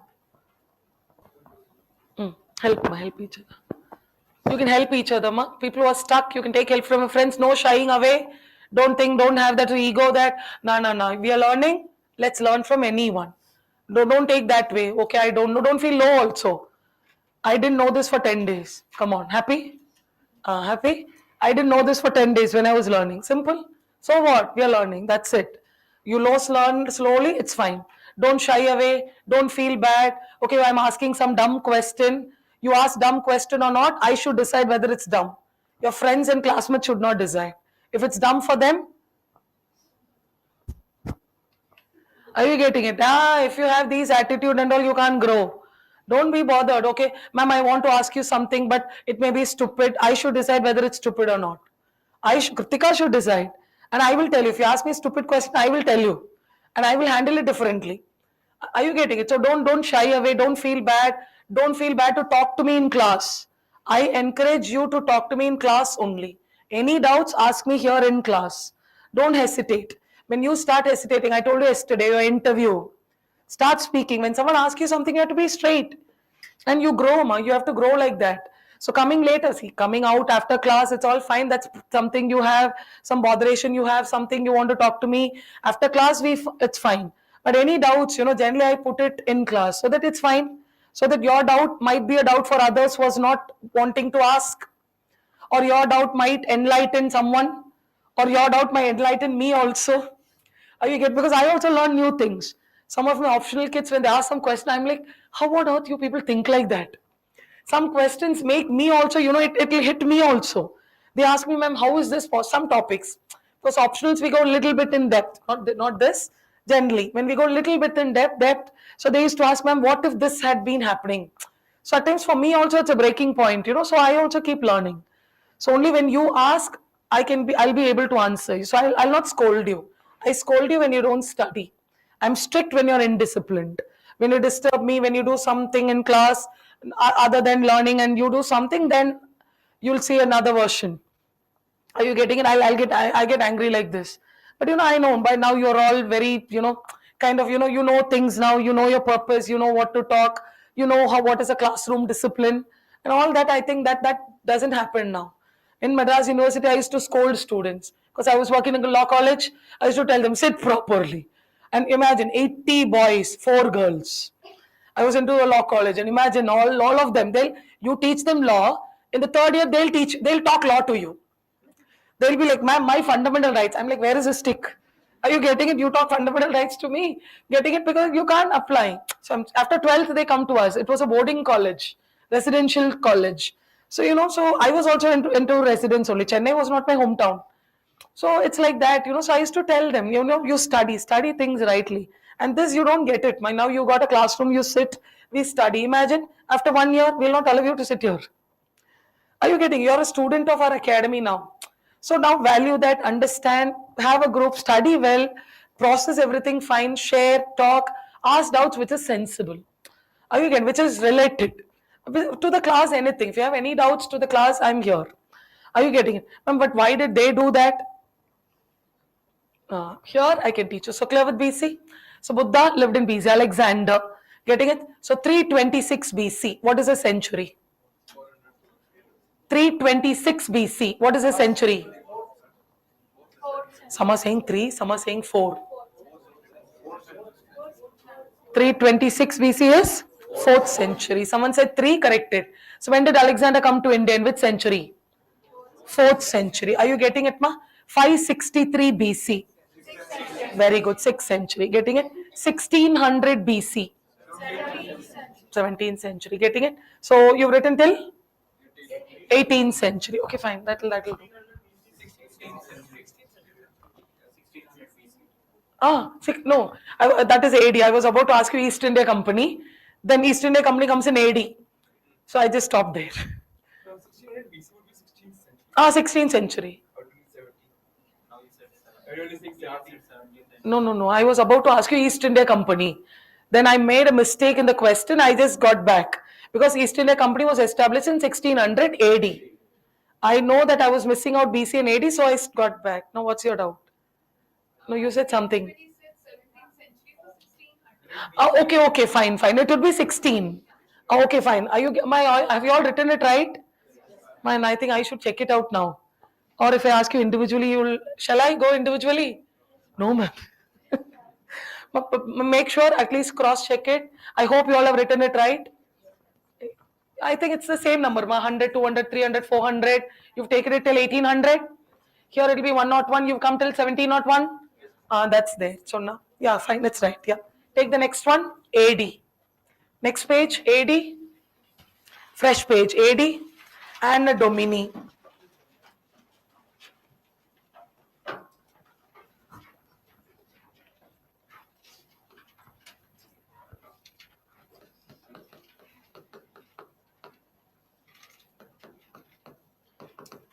So as per AD, Anno Domini, it's a Latin term, Anno Domini in the name of Lord.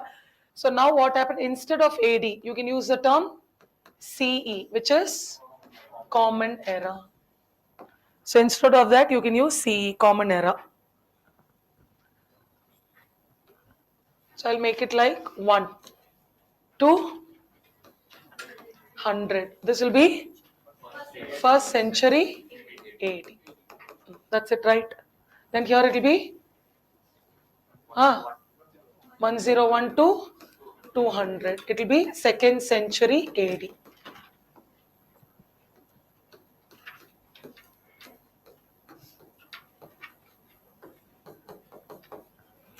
Do it till 21st century, our current one. Getting it, ma? So it will be slow, but take it. Write it. Do it. Short form millennium, so we can Millennium, you can use, but I'm writing it. use M You can use M. You can use century. M is fine. Millennium, it's like a little bit academic. Century is a little bit lighter. Write it till 21st century. We are in the 21st century AD.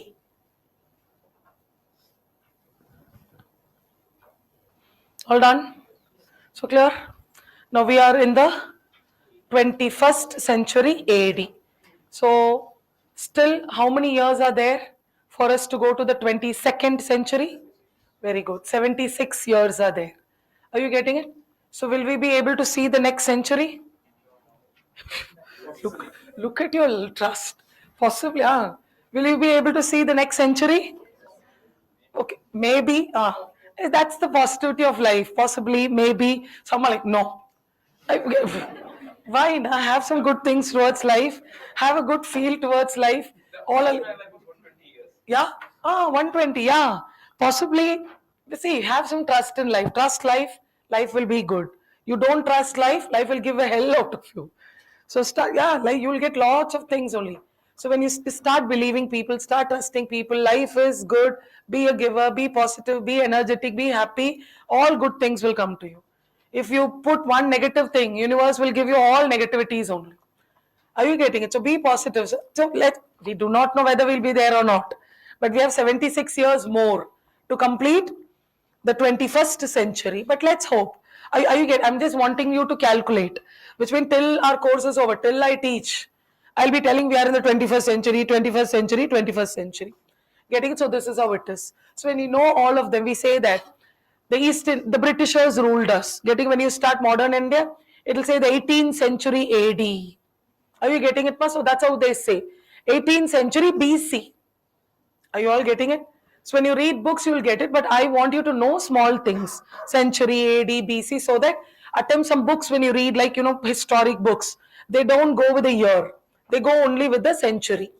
They keep on moving there. So this is the calculation. Keep those here, and just if you catch one, I think you'll be able to write all the other. Just hold the first one and the second one, so that how it goes. And it's not 99 years and all, 100 year. Yet we say nth number, n minus 1. We go like that only in the calculation. So it's just there. So clear? Now all the historical chart is like this. So our history begins in BC. So the Paleolithic Age, Meso, Neo, Chalco, IVC, Vedic Age. All comes in which period? BC only. So we are going on to the topic. Shall we go?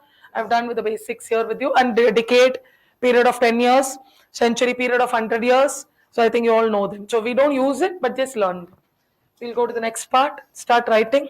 We are moving on with the first part, the prehistoric period.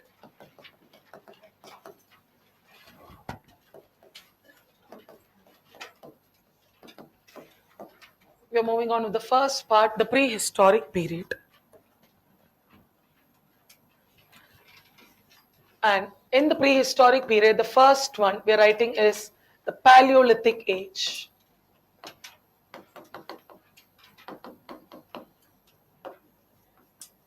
The Paleolithic Age. I told you, you know the features, so everything I've given you. Paleo means old. Lithic means stone. It is old Stone Age culture. So getting this period is an old Stone Age period.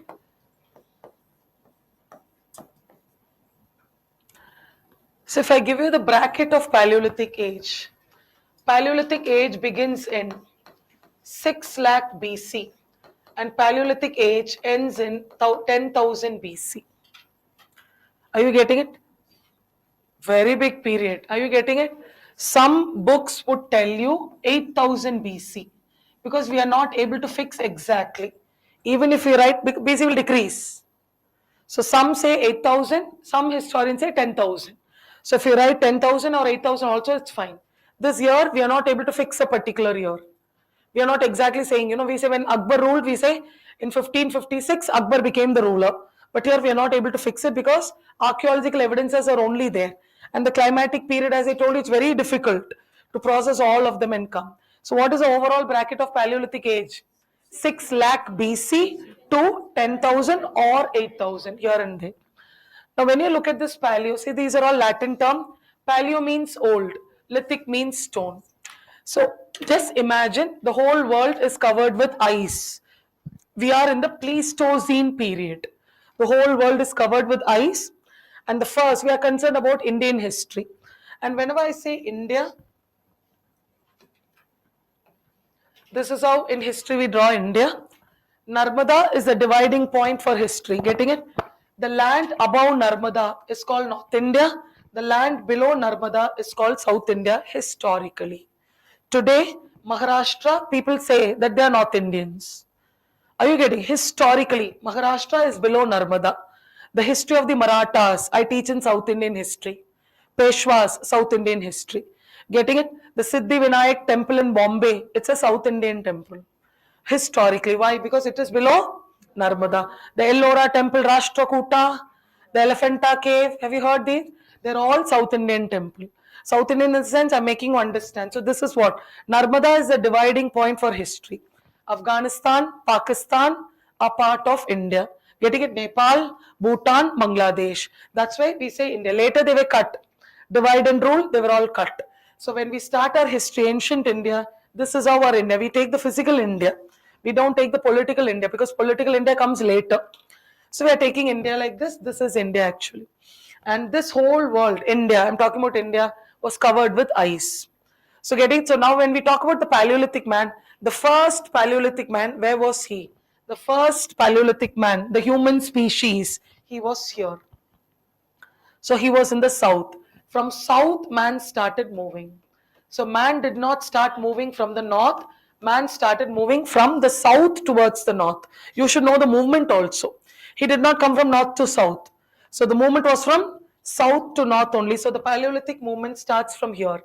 So old Stone Age period, the whole world was covered with ice. See, it's like humans have started coming, the human species. I think you know origin of species. Like that, the human species were there in South. The first human fossil we find in South India only.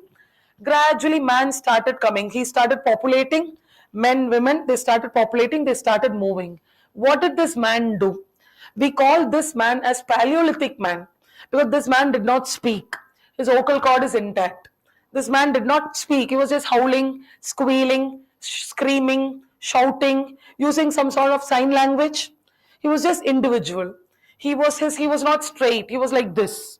He used to walk like this. He had bodily hairs, this man. He was looking like a bear. Getting it? So and the whole world, to India, let's take India, animal and human population were together. So whenever this man was hungry, he used to take a stone. He used to throw it on an animal. He used to tear the animal. He used to eat the animal. Then he'll leave it. He'll drop all of them there, then he'll move. He was a wanderer. So he was a nomad, wandering from one place to the other. He was a hunter. Whenever he was hungry, he started eating animal. Getting it? Then he was naked. He never knew the concept of dress and all of that. Because he was what? Have you heard Neanderthal? Look at this man. He was completely covered because the whole world is covered with ice. So he has got lots of thick hairs in his body. So he never wanted that.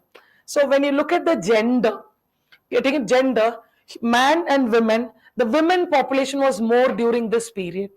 We get lots of human skeletons during this period, and when we date it today, he's a Paleolithic man. Say for example, I get a skeleton. Let's take I get a skeleton from Delhi. When we date the skeleton, paleontologists say the year is let's take 8,000 BC. Are you getting it? 8,000 BC, Delhi. We've taken the skeleton in Delhi. The year is 8,000 BC. In our chart, 8,000 BC is which period? Paleolithic. So the skeleton we've excavated in Delhi. So can we say Delhi is a Paleolithic site? SIT. Site is a historical place. So can we say that skeleton is a Paleolithic man skeleton? Are you get? This is how we do archaeological evidence. Archaeology plunges here because this man didn't write. His vocal cord is intact. He was huge. He was heavily built. And don't you think we all are advanced ape? Monkeys are ancestors. We got transformed. Are you getting? That's why monkeys and we have lots of similarity. So are you getting? So this man, the human facial features were like an ape feature. Ape. Getting it? The protruding jaw. This part was protruding like this and coming in the front. Our eyes were like almost deep set eyes. Today our eyes are coming out. We are evolving. Human evolution is there. That's anthropology. We are not going there, but we are just trying to make you understand how this we are doing it faster. So Paleolithic man, he was just moving here and there. So he'll eat, he'll sleep, he'll reproduce. So how did he reproduce? A, B comes together, they give birth to C. There was no attachment, there was no emotion, nothing. It was a natural thing which was happening throughout India. So eat, sleep, reproduction, repeat. Eat, sleep, reproduction, repeat. This is what he was doing. His brain was very small. The brain, not the size, I'm not talking about the size, the content. His brain was very small, capacity was very small. If I could connect his brain, this Paleolithic man's brain was like a 6-month baby. A 6-month baby. What will a 6-month baby do? Nothing. Sleep, cry, eat, crawl. It'll crawl. So are you getting it? And 6-month baby doesn't have any emotion. You call the 6-month baby, it'll come to you. Don't you think? That 5 to 6-month babies anyone could carry. They'll not cry and all. Don't you think? Imagine in this classroom now there's a 6-month baby crawling. It'll go. I opened the door. What will happen to the baby? I opened the door. What will the baby do? It'll go. Imagine from the next class, there's a Paleolithic baby coming from that class. Example, ma. Try to understand. Don't you think both will crawl? Will they put high five? You and me are friends. They'll not know anything. They'll be just crawling. And imagine they'll go to the entrance, Tiwari. They'll go to the main gate and they'll go near a metro. One will go to Karol Bagh, one will go to Rajendra Place. Don't you think so? We don't know. Imagine there are multiple Paleolithic babies. One will be sleeping in the road, one will be sleeping here, one will be sleeping near the metro, one will try to climb the metro and sleeping there, one would be crying there, one would be hitting something and eating something. Don't you think? This was the brain. So this man did not have, but he was huge. Brain was like a 6-month. He was not looking like a 6-month. Please do understand. Are you getting it? He was built. So automatically, see, naturally we get something. Instincts do work. That's what we always say, human instinct. And when you're hungry, what happens? You tend to eat. When my stomach calls, then I get a reaction. Okay, there's an animal, let me eat it. So he'll run, chase the animal. He'll take a stone. That stone is called the big stone. Whatever this man used was a stone. That's why this entire prehistoric period is a lithic period. Lithic, Paleolithic, Mesolithic, Neolithic, Chalcolithic, which means what played a very important role in his life? Stone played a very important life. So historians are calling this period as lithic period. Today, what plays a very important role in our life? Without this, we can't live. What is that? Technology. Are you getting technology? So what age are we into today? Technology. Age of digital age. Today we are in digital age. Without technology, we can't survive. Life will be like a collapse. Some people are living only with technology. Getting it? So we call the age of technology. When Aryans brought iron, came to India, they brought iron. We cut an age called Iron Age, which is used, we call that age. Harappans use bronze, so we call that Bronze Age. Chalcolithic man used copper, we call Copper Age. Are you getting it? So which you use more, we call that age. I think you all were born after 1990. You all are born after 1990. So you all are LPG kids, liberalization, privatization, globalization kids. So I think for you, technology is not fearing you. Is technology fearing you? You are very much comfortable with technology. Are you getting it? Without technology, imagine a life for 2 days. Complete cut, zero. Big boss. It will be good, but imagine how your life will be without technology. Life will be at peace. That is 100% sure. Without phones, your life will be at peace. But we are complicating things. So that's a different thing. We are not getting there. But imagine life without technology. How will your professional life be? Leave personal life. Without technology, how will your professional life be? You'll not be able to see something. You'll not be able to work on something. You'll not be able to study something. Don't you think? And look at the online kids. You're offline students. Are you getting it? So don't you think technology after COVID, I think technology plays a very, very important role. So technology doesn't fear you. But look at our parents. Maybe your parents might be good in technology. Look at the grandparents. We'll put it that way. Is technology fearing them? No. Okay, maybe no. Some, maybe no. They're learning.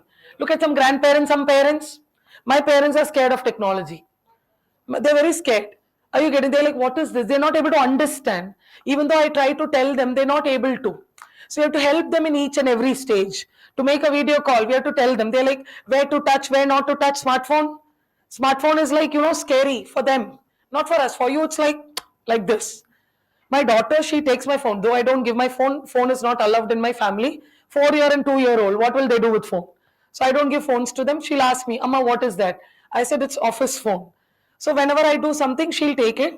And at times, when I'm feeding her, I give my phone. 2 minutes, 3 minutes, I give her to feed. So, the moment she takes, her hand is like this. I'm like, how could you know that? So I do it in one hand, like this. She's like this. And the way she scrolls, I told my husband, look at the way. And he's like, my product, right? Are you getting it? I'm like, come on, whatever it is, but still, the way she does. My son goes to the TV, our TV. We'll have TV at home. Now we put watch some Rajinikanth movie. When the movie is going, my son will go there, 2 year. He'll go near the TV, he'll stand, and he'll be like, I'm like, come on, it's not a touch screen. But his mentality is like, Amma, varla. Amma, which means Amma, it's not coming. Amma, it's not coming. So, which means he's knowing that you have to do something here. So imagine, that's how, because kids see and kids behave. What you do, they replicate. They copy it. What they do, and the way she handles phone. I hold my phone like anything. For me, this is just for talking only. I'm a neo-illiterate. I just keep it like this. I go, I put it here, I take it, it'll be ringing. I'm like, let it ring. So for me, it's like that. My daughter, she'll be like, Amma, you have to handle it carefully. Amma, you have to keep it like this. You should, I'm like, okay. Are you getting it? You have to keep it like this. At times, I'll put it like this. When cooking, I'll keep it. Amma, you have to keep it like this. Amma, the light is. I'm like, who on earth taught you all of them? Because she goes to a school. She goes to a school. She mingles with her friends. So she's getting to know things. So technology. When I ask her something I don't know, she's saying, Amma, ask Google. I'm like, Muruga, you're telling this to a professor? My child telling me, ask at Google. I'm like, never Google. It's only me. I'm your teacher. So who told them? They're talking. Amma, you don't know anything. Ma, you put it here. It'll come in your phone. I'm like, no, I'll not put it in my phone. Listen to me. I'm your life. So though we tell that, but still, technology is very important. When was the last time you wrote a letter? Not leave letter. Don't say letter, a nice letter to someone. When was the last time you wrote a letter? Class 8th, class 9th. Never wrote a letter. Never wrote a letter? Are you getting it? So look at your generation. Never wrote a letter. You went to a post box and put it in the mouth of the post box. There's a big red color post box. Have you seen? You drop the letter inside. And have you heard, elders? When was the last time? No. When was the last time you received a money order from a postman? Money order? Never. Why postman? We are in Paytm, UPI. Are you getting it? Don't you think? So this is the current generation. Your generation is like that. So when was the last time you wrote a telegram? Not this telegram. Telegram. You go to a post office, you send a telegram. Have you heard? Gandhi got a telegram from his family telling, come back home. Mother is unwell, come back home. That's what Gandhi got. Have you heard the name telegram, old telegram? You go to a post office and you send it, the person will receive. Oh, even never heard. Imagine next generation, I'll find it very difficult to even teach. They'll be like, Mom, what is telegram? Are you getting, have you seen an inland postal card stamp? You take a stamp, you stick it on a post, and then do you have stamp with you? Yes, no, ma'am. Are you getting? We write leave letters only. Are you getting it? So So today we are not doing it. Why? Technology has replaced everything. Cameras, phones have become camera. Walkman, phones have become Walkman. Laptop, phones. Calendar, phone. Or calculator, phone. TV, phone. Don't you think everything is phone? And even typing phone, messaging now people don't even message. Oh, so busy they are. Emoji. How are you? Emoji. I'm like, you ask them one emoji. And tomorrow we don't know what they'll do with that also. I don't know whether they'll do something. No idea. Initially, people used to respond properly. When my mother calls me Kirthika, I used to say, yes, Amma, I'm coming. That's how I'm trained. When my mother calls me Kirthika, I'll say, yes, Amma, I'm coming. Now I call my daughter, Adini, come here. She's like, huh? I'm like, don't tell this to me. Cause say, yes, Amma, I'm coming. She's like, yes, Amma, I'm coming. The face goes like this. And her friends, I call them. Her friends' name are some very different names. When I call them, they're like, At least my daughter says, Friends are like, That HMMMMMM. You type, na? Where are we? And while taking now, imagine in next generation, I don't know. You call them. If I call Priya, they'll be like, I think they'll not open their mouth also. They'll not even say and all. They'll be like, mm. See how, don't you think it's changing? I think you are that Gen Z crowd, so you'll know things how. But history doesn't have them. History was always properly responding to things. Everything was clear cut. And you need to write things in a clearer way. That's what I'm telling you. Start writing. You have to elaborate. You have to speak. You can't put emojis and all. Telling examiner, I don't know, emoji. Then he'll say, come on, next round. Come, go back. I'm sending you back to prelims, go back. Getting, so you have to be very clear of what you write, what you want. So what dominates us or what is new, the age is cut accordingly. Since stone dominated them, so we call this as a stone age. So clear? So what did this man do? So man, I'm writing it, start writing a simple way. He was a hunter. He was a nomad. He was naked. Naked. He was a food gatherer, where whatever food was there, leaves, herbs, and shrub, he was a food gatherer. He used big stone tools. He used big stone tools for hunting. And these big stone tools, we call it as what? I'm giving some names. We call it as boulders. We call it as cleavers. These are some terms I'm giving you. Boulder is a big stone, boulder. Cleaver. There's a stone name called burin. Just learn the term. Lunate. So lunate is a big stone. Burin is a big stone. Cleaver is a big stone. Boulder is a big stone. So we are naming it. And that's what we are naming it. So when I see something circular, I'll say, okay, it's like a boulder. Not perfect and all. No stones are perfect. Natural rock formation was there. Whenever this man was walking, he saw a stone. He took it and he just threw it on an animal. Then he'll kill the animal, target it, tear it, eat it, finish, done. So this is what he was doing. So when you go to the museum, you can see all these stones kept in the museum. Paleolithic tools, they called as tool because man used them for his protection. And he did. Are you getting? So this is how he was there. Hunter, nomad, naked food gatherer, used big stone tool. Then he resided. Where did he reside? He resided on open air or on the caves or on the rock shelter. So where did this man go? So it was winters, right? At times he was in open air. He used to be in open air because his body was covered with hair. He had lots of hair. He used to sleep on open air. At times what he'll do, he used to take help where? Rock shelter. Rock shelters are nothing but cave. This man used to live in caves. Getting it? Was old Stone Age man, he used to live in cave or he used to be in open air. He was just wandering here and there. So what was his motivation in life? Survival. Food. Survival was only motivation. I told you what job he did.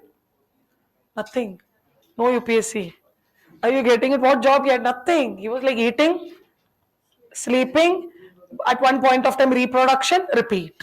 He was doing that only. And generally when the female, I told you the female count is more. When there's more women in a society, what are the traits? What will happen? See, keep this in mind. Paleolithic age, Mesolithic age, Neolithic age, Chalcolithic age, Indus Valley. Till the Aryans entered, keep it in your mind. The women population was more. Sex ratio was not equal. How do we know? We have the skeleton. So who dominated? Female dominated. Women, today we have male and female population are equal. Sex ratio, I think male is more.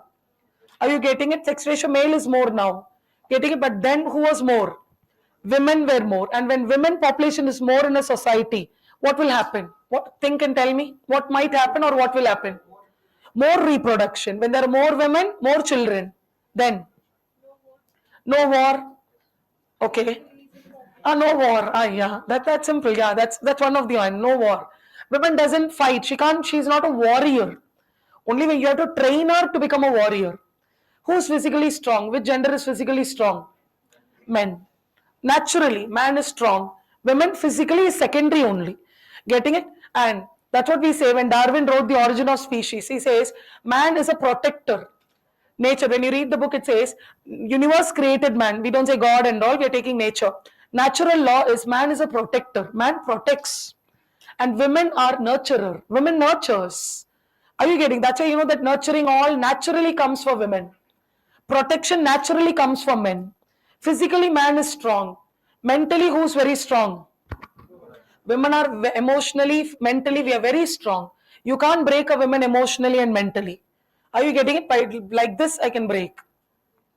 Men, are you getting it? But who's emotionally strong? Women. Who's physically strong? Men. But this is a natural theory. Are you getting it? There are some boys don't cry.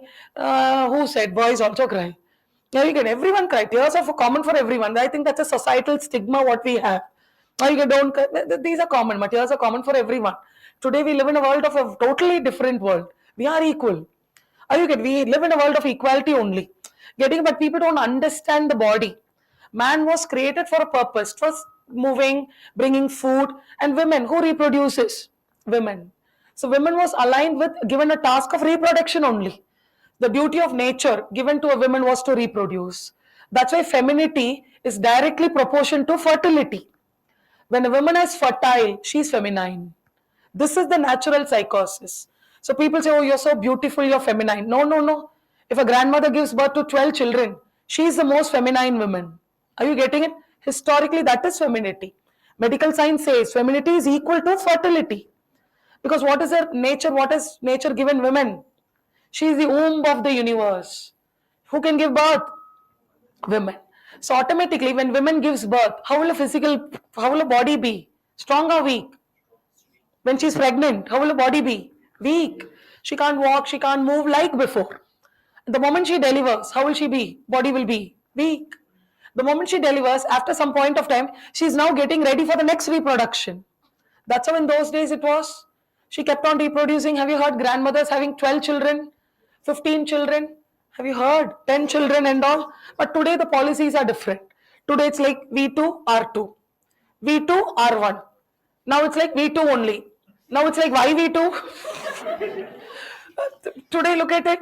Today people are you hearing it? There are some couples. Today there are couples. They decided that they'll not get children. Have you heard? They'll marry, but they'll plan that they'll not have children. It's there in our society. And there are some people they decide they'll not marry. Both gender. We are hearing it, right? We are having unmarried people. There are some people who will want only one child. Single child. There are parents who will say I'll have only one child. So there are many. We have multiple things in India. See, reasons may be apart.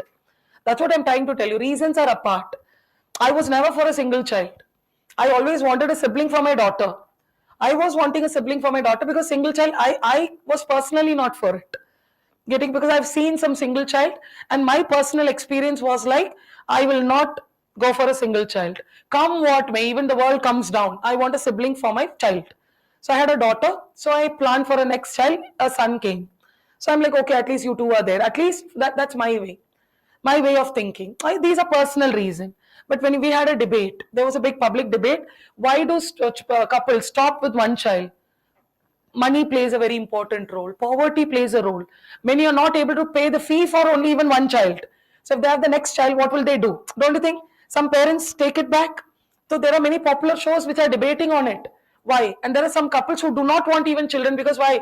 I'm not able to take care of myself. How will I take care of someone?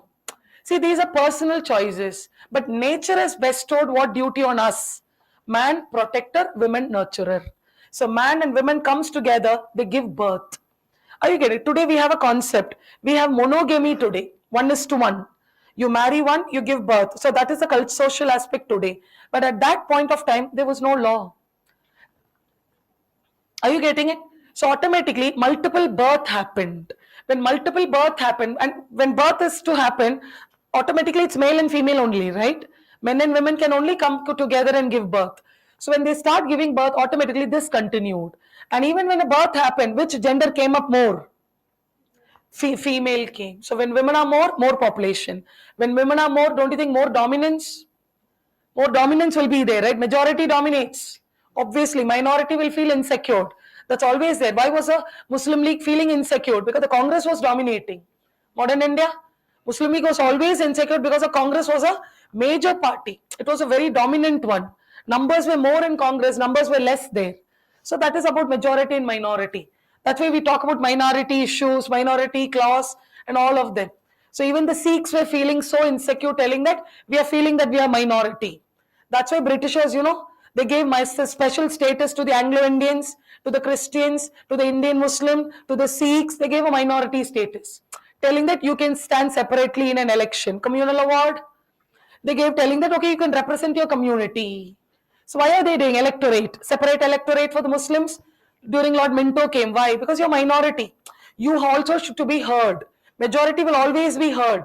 Minority will not be heard. So on that basis, when women are more, domination tend to happen. So that's the second thing. Then third one, what will happen when women are more?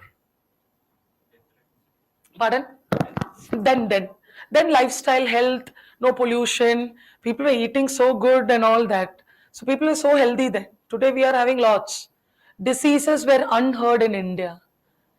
Till medieval India, diseases were unheard.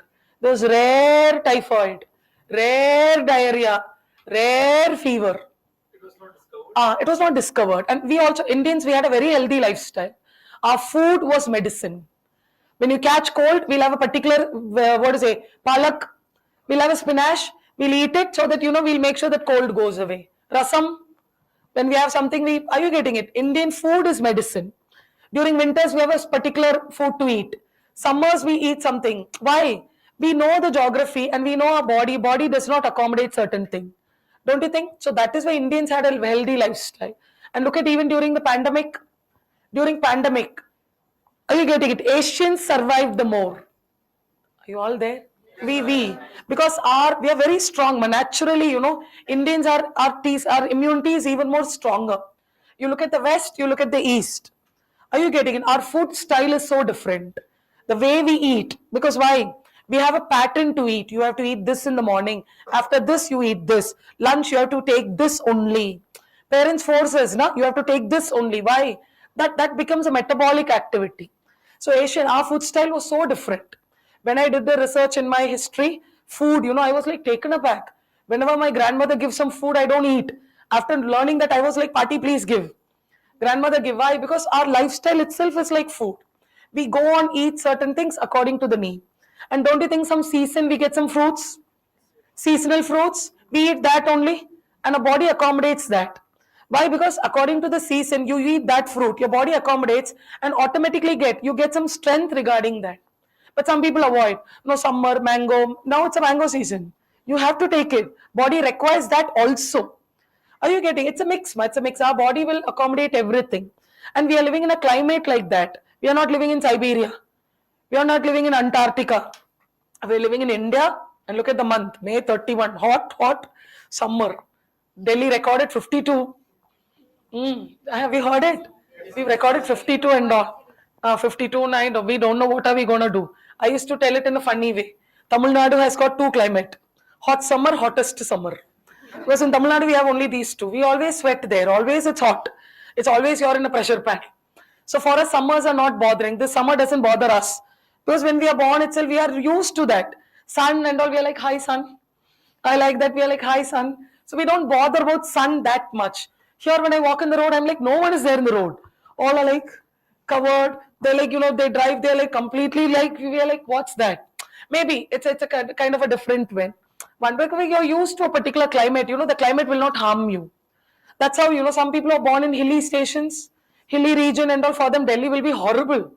And particularly this time will be extremely horrible. Why? Because body accommodates. That's why, the place of birth matters. So this man, getting back to classes, moving and all. So whatever food came his way, he was eating. So he had a lifestyle like this. So women comes, don't you think? See, later, when societal rules started coming up, what did we understand? When more women population was there, men used to marry many women. Polygamy. Are you getting? That comes with a system. But here we don't have a system. How did they live? We don't know. How did man mingle? We don't know. The concept of marriage, the ritual, that all we do not know. But population was here and there. Throughout India, this age is scattered. We have a Paleolithic site in Tamil Nadu. We have it in Andhra, Karnataka, Kerala. We have in MP. We have in Maharashtra. We have in UP. We have in Rajasthan. We have it throughout India. So throughout India, Paleolithic site was actually there. So man was there, but there was no emotion. They were all there for a particular need. They'll come together. Say for example, I'm a Paleolithic man now. I'm hungry. I see an animal moving. I try to take a stone and chase the animal. Now she is also hungry. She is seeing me chasing it. So she also comes with me. Are you getting it? So when I target and kill the animal, she'll also come there. So we share, eat. She'll go, I'll come back. So that is how it was. There was no connection and all because emotions comes a bit later. And when does emotion come? Emotions comes once we settle. They're not settling. They are, look at the second point, nomad, wandering from one place to the other. So clear? This could be an assumption also, right? This no, it's not an assumption. It's a historic theory what we've taken with the tools and the evidences what we found. No, how could that be an assumption? You see a tool lying down and you see the tool is used. You see this man, bone excavated. So on dating this bone, his activity is very much visible. But like assumptions are like in terms of emotions. Another thing is like Emotions come bit later. Huh? That's also we've taken it. no, Ah. I don't know. It could be an assumption in terms of emotions. We don't know how it felt because we don't have the complete. No, when emotions start coming, hormonal reactions will start We working. don't have the complete blood samples to understand what was related to and what hormones were triggered to. No, that we do not know. That's what I'm trying to tell. But here, whenever emotions come in, we try to live together. And about that, women like being more could be like as men were strong, Mm. the animals would be strong. So most of the men could have been eaten by the animals too. Maybe. See, when man eats animal, Animals- animal also should have eaten man. So women, Cannibalism also might have been there. Are you getting it? So we are not touching that part. Are you getting a disclaimer? You are not touching that part. Man would have eaten man also. Are you getting it? Vice versa, it would have happened. Simple. so women population would be more because of this particular reason too. No, but when you look at the skeletons which is intact, leave the death one and all of them. The intact ones which had natural death, there women are more. That's a possibility because the men got eaten away or because of some. How many men will a woman eat? Are you getting it? See, what you say is all fine, a hypothetical one. But when you put it historically, na, how much? How long? Oh, you don't know. We don't eat men. Come. Yeah, just we take with the examples only. So clear? Yeah. You said Paleolithic sites were all over India. Yeah. Connected identity in Paleolithic part. No, it was not there in eastern part because forests were there. When I say all over India, the mainland of India. When you look at it exactly, Kerala did not have. See, this is for optional students. GS, you need to know only the basics. So when I say they were moving here and there. Wherever there was thick forest, this man did not penetrate inside. He was there in the open air because thick forest in the Bengal, Bihar region and all was covered with forest. So his belt was only till UP. So till UP he stopped. So he did not move further. He was predominantly there in MP, Maharashtra, UP, Andhra, Karnataka, those regions predominantly. And once he starts moving, we get all the sites. Why do we call it a site? Because these are all excavated there. His bone, his tool, the skeletal remain, the animals, what he ate. So today we are taking the animal bone. We are able to understand, okay, he ate a bison. He ate an ox. He ate a goat. Goat was a normal goat like what we have the goat, current goat. Are you getting? The current goat is an evolved goat. He's eaten an ancestor of the current goat. So getting they were all bigger, broader. Like are you getting it? So like that we trace them. See elephants then today elephants how is the trunk of the elephant? Flexible. The trunk of the elephant is flexible today. But at that point of time, if you look at elephant, there was straight tusked elephant. The tusk was like this. Imagine when an elephant walks. Are you getting it? Just imagine, man, when an elephant walks, it'll go hit the door. If the elephant is standing here, the tongue will go and hit the door. We have straight tusked elephant. That's how we write. So gradually the evolution, the tusk became flexible and evolved. And then it became very flexible now. So elephant is now easy. It's moving on. So animals also evolved. Dogs, the whisks were like this. Are you getting with the ear? The ears were like this. The whisks were very strong. The hair of the whisk was very strong for dogs. We have those there excavated. So they are like very strong. It's not like a hair. It looks like something. It's a metal. The whisk, even today, you touch a dog's whisk, it's even more stronger only. But imagine then, it was even more harder. You can take a dog's whisk and you can prick someone. It was that harder. So animals also have evolved. And imagine the nails of this man. This man had long teeth. Teeth was so long till here. And he had long nails. Tear. He can tear an animal. He was so strong. One stamp he gives, gone. So man was so built heavily. So because the bones give us this example. So this is how we kept moving. So clear? 1, 2, 3, 4, 5, 6. He resided. Now next point. I'll go to the next page. Shall we? Now. Towards the later stage, towards the later stage, he invented fire. Towards the later stage, he invented fire. So fire was there, and fire was an accident. Man did not know fire and all. Fire became an accident. The moment fire entered, man started to think. His brain level started increasing. So how did he get fire?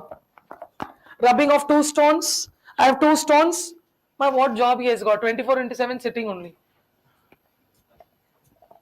What he'll do? Suddenly fire came, he was like, okay, wow. He started protecting that fire. Now what happened? To protect himself from winters, the fire helped him.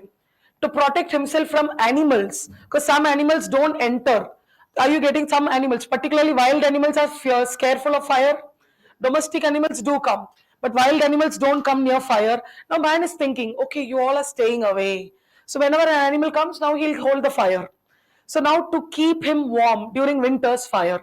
So these fires were kept on burning. So a woman who's living in the cave, who's about to deliver or has delivered, so she started keeping the fire. So automatically what happened? Fire was a big thing for this man. So now what happened? Initially, how would he eat? He'll run, he'll throw a stone, he'll tear an animal, he'll eat. Now what happened? He got a meat, red meat, he'll take that, he'll put it in the fire. Tandoori. Are you getting it? And whenever you put anything in fire, we call that as cooked food. Don't think you need a kitchen and all. Anything you put it in fire and you eat. Primitive way of cooking. So automatically this man started to use this meat on the fire and fired you cooked food. How will it taste? Much better. Raw one, cooked one. Which will be better? Cooked one. So when man starts getting the taste, whatever he started doing, he started using what? Fire, he started cooking. So man started using fire in an advanced way. So now there's no night, there's no day. Whenever he's wanted to protect himself, he'll start making fire. So he kept on moving. So this was a great, that's what we say. Fire is a great revolution in prehistoric time. It was an accident. He never thought. Brain is very small. He's just moving on now. Automatically, this man is doing this. So entire part, people kept fire moving. Now again, the next point. Towards the later stage, he began to paint, or you can say paintings were executed. So which was the first man to paint in India? The Paleolithic man. See, Paleolithic age, we have different stages. Upper Paleolithic, Middle Paleolithic, Lower Paleolithic, we have it. We are not touching it. We don't want that detail. That's for optional students. Here it's a general part. This topic is a passing by topic. But to teach you Indus Valley, I'm just touching it. So he began to paint. So where did we get his painting? Example. At Bhimbetka caves. At Bhimbetka. So where is Bhimbetka? It's at Madhya Pradesh. At Bhimbetka caves, these paintings have been found. At Bhimbetka caves, these paintings have been found. So paintings of Paleolithic man. And so I'll tell you what was there in Bhimbetka. So Bhimbetka cave painting. So just pull an arrow and write. This Bhimbetka, it's a UNESCO World Heritage Site. It's a UNESCO site, Bhimbetka. So the first cave where man executed his painting was Bhimbetka. Where is it? It is at Madhya Pradesh. Today, Bhimbetka is a UNESCO World Heritage Site. So can we call Bhimbetka as a prehistoric site? That's a natural cave. Getting it? And this Bhimbetka has got 49 caves in total. So man began to reside in these caves.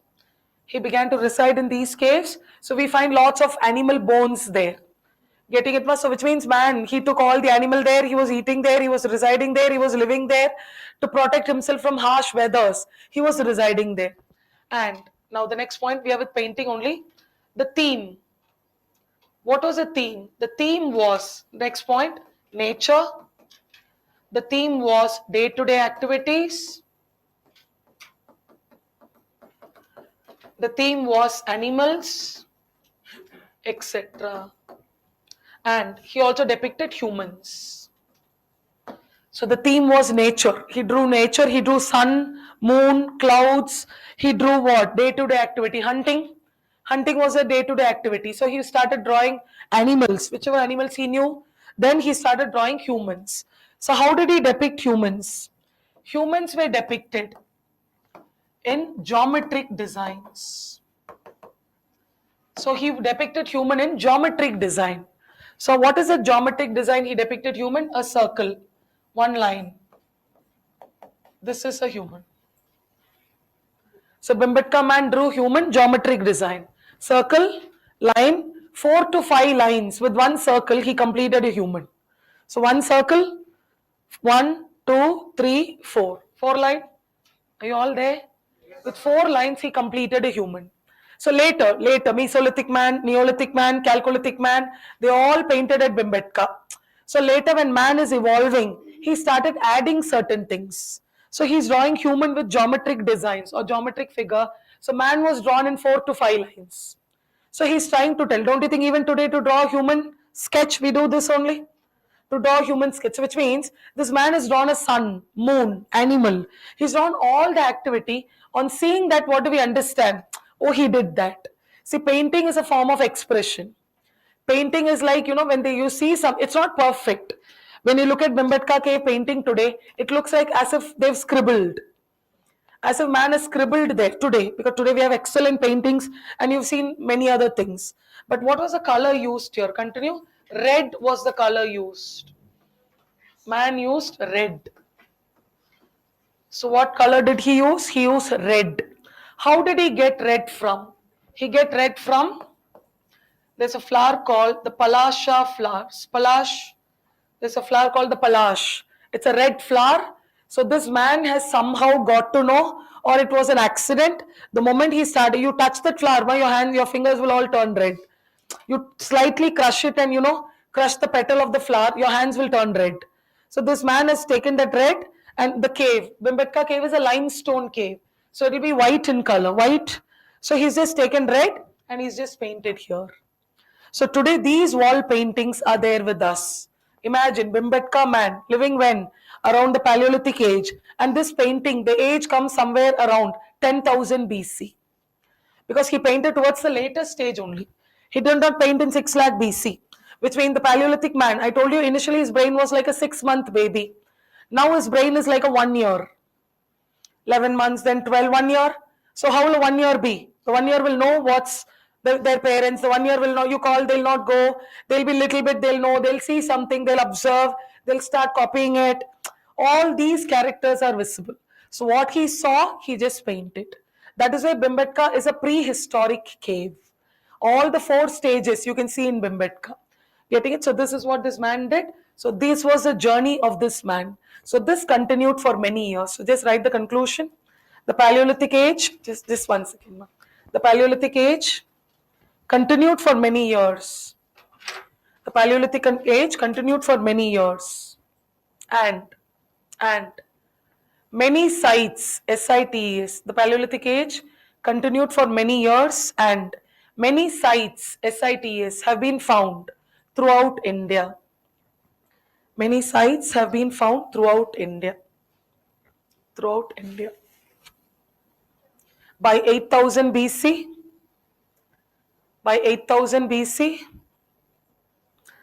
the Mesolithic age began. By 8000 BC, the Mesolithic age began. Where? WHERE, where? By 8000 BC, the Mesolithic age began. Where? The climate became warm and dry. Where? The climate became warm and dry. Climate became warm and dry. That's it. Yeah.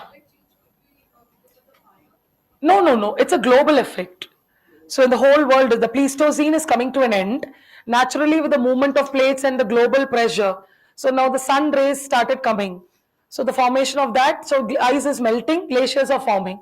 So the plates are moving, so the world is also undergoing a change. It's all a geographical one. Worldwide, we are studying only India. Yeah, Ma, you had it out. And these paintings in Bimbetka caves cannot be called literally. No, they did not write, na. Literary record is somewhere. This is a kind of an art. They've drawn, I'll show you. They've drawn a bison.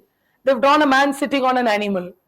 They've just drawn it. So they're trying to convey something. Imagine a 1-year kid will scribble in the wall. Kids will scribble in the wall and all, right? So they don't know ABCD, they'll not write. They try to depict a kind of a picture or something they see, they'll draw. Ma'am, but means they know the art of writing. No, they have drawn. How can you say drawing? There are many painters in India who do not know to write, but they paint. Are you there? Many rural artisans, when you see Madhubani painters, you look at the local painters, Warli painters, the tribal painter, they'll draw fine, but they'll not know to write. Don't compare. Ma'am, Writing comes when you speak. the paintings come under the archaeological sources. Painting comes under archaeological sources. It is not a literary source. It's an art. Why do we call art? Because painting is an art. I'm trying to convey something. I'm giving you an example that I lived a life like this. I knew sun. I knew moon. I know the animal. I'm trying to tell you. He did not paint to tell us. He painted it because he was free there. Now we are taking it as a source to study and we're putting it under archaeology. Because when he has written something, then we'll put it under proto-history or historic period. So because his vocal cord is intact, but that's what I'm telling. All the skeletons, we've taken a report. He has not spoken anything. So that also clearly confirms that man did not speak. The Harapans also wrote in symbols Mm. that we can't. Mm. Mm. So that is also not written. That is a literary record because they've written something. Here they've drawn. Drawing is not a script. Are you getting what? Drawing is not a script. But how can we know that they are written, they are literary records, they are scripts, they are language? How can we say? Because the vocal cord is intact, they've spoken. We know Harappan vocal cord is completely full. And wherever you go, the same symbols are everywhere. If you go to a particular place, it will say Shankar Road. SHANK example. You go to another place, the same Shankar Road is written. You go to another place, the same Shankar Road. Likewise, the same things are written everywhere. They've not scribbled. It's a pattern. It's a sign. They've written something.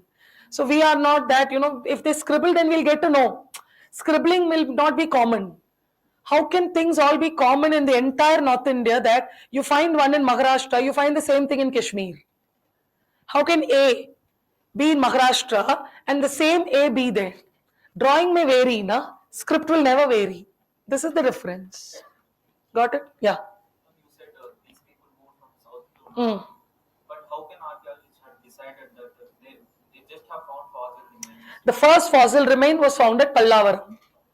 Pallavaram is the first, that's what we say Ramapithecus, the name. So the first fossil remain, and when you date it, it's giving the year 6 lakh BC. Beyond that, we've not got a fossil remain. If tomorrow we find a fossil remain in UP, let's take it.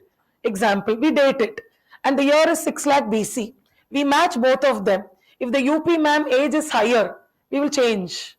That man was in North. Simple. What I get, I stick on to that.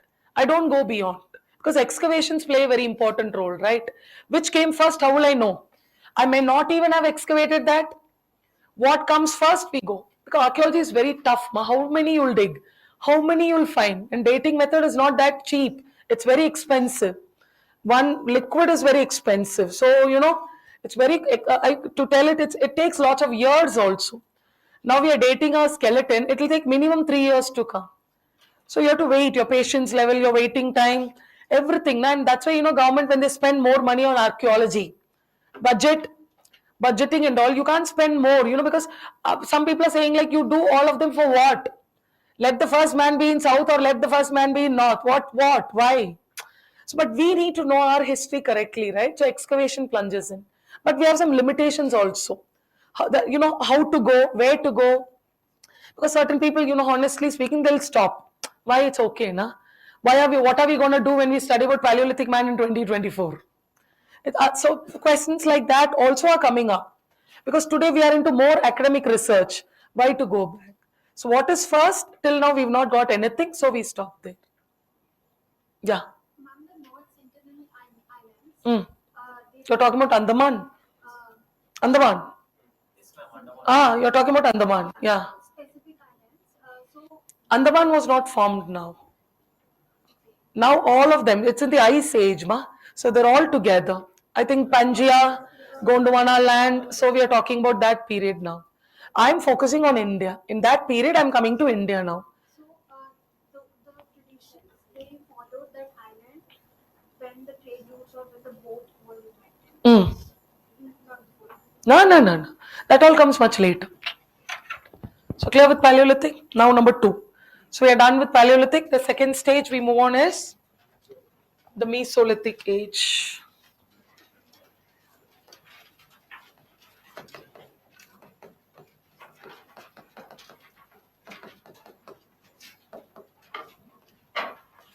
Meso means middle. Lithic means stone. So it is a middle Stone Age period. It was towards the end. Are you getting it? When 8000 BC comes back, we enter into the Mesolithic age. So what is the bracket of Mesolithic age? 8000 BC to 6000 BC. Sorry, ma. 8000 BC to 6000 BC. Ma, dates here and there are there, but you can take it. Some books will give you 4000 as well. Are you getting this entire prehistory? The brackets are not that great. You can choose NCRT bracket or you can choose the bracket what I am giving you. Are you getting it? Some are saying because archaeology is not able to giving us an exact bracket here. So Mesolithic age. So why do we call it as Middle Stone Age? Because it was in between the Paleolithic and Neolithic age. So that is there. So just write a small introduction. This age, lied between.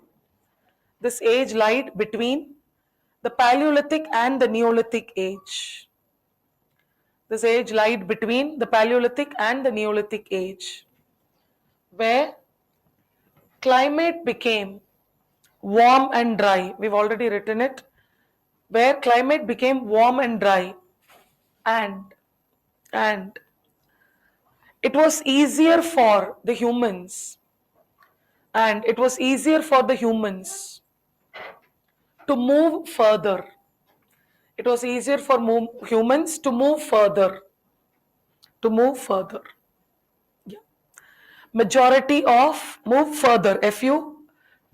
FUTHER. Move further. Majority of the Mesolithic sites. Majority of the Mesolithic sites are found in North India. Northern India. Majority of the Mesolithic sites are found in Northern India. Majority. Mesolithic sites are found in Northern India. So I stop here for today. I think we have done with the time. So getting it. So we'll see the features tomorrow. I think tomorrow we'll be completing it and we'll be touching Indus Valley. So today there's no homework for you. Just revise the class notes. Thank you.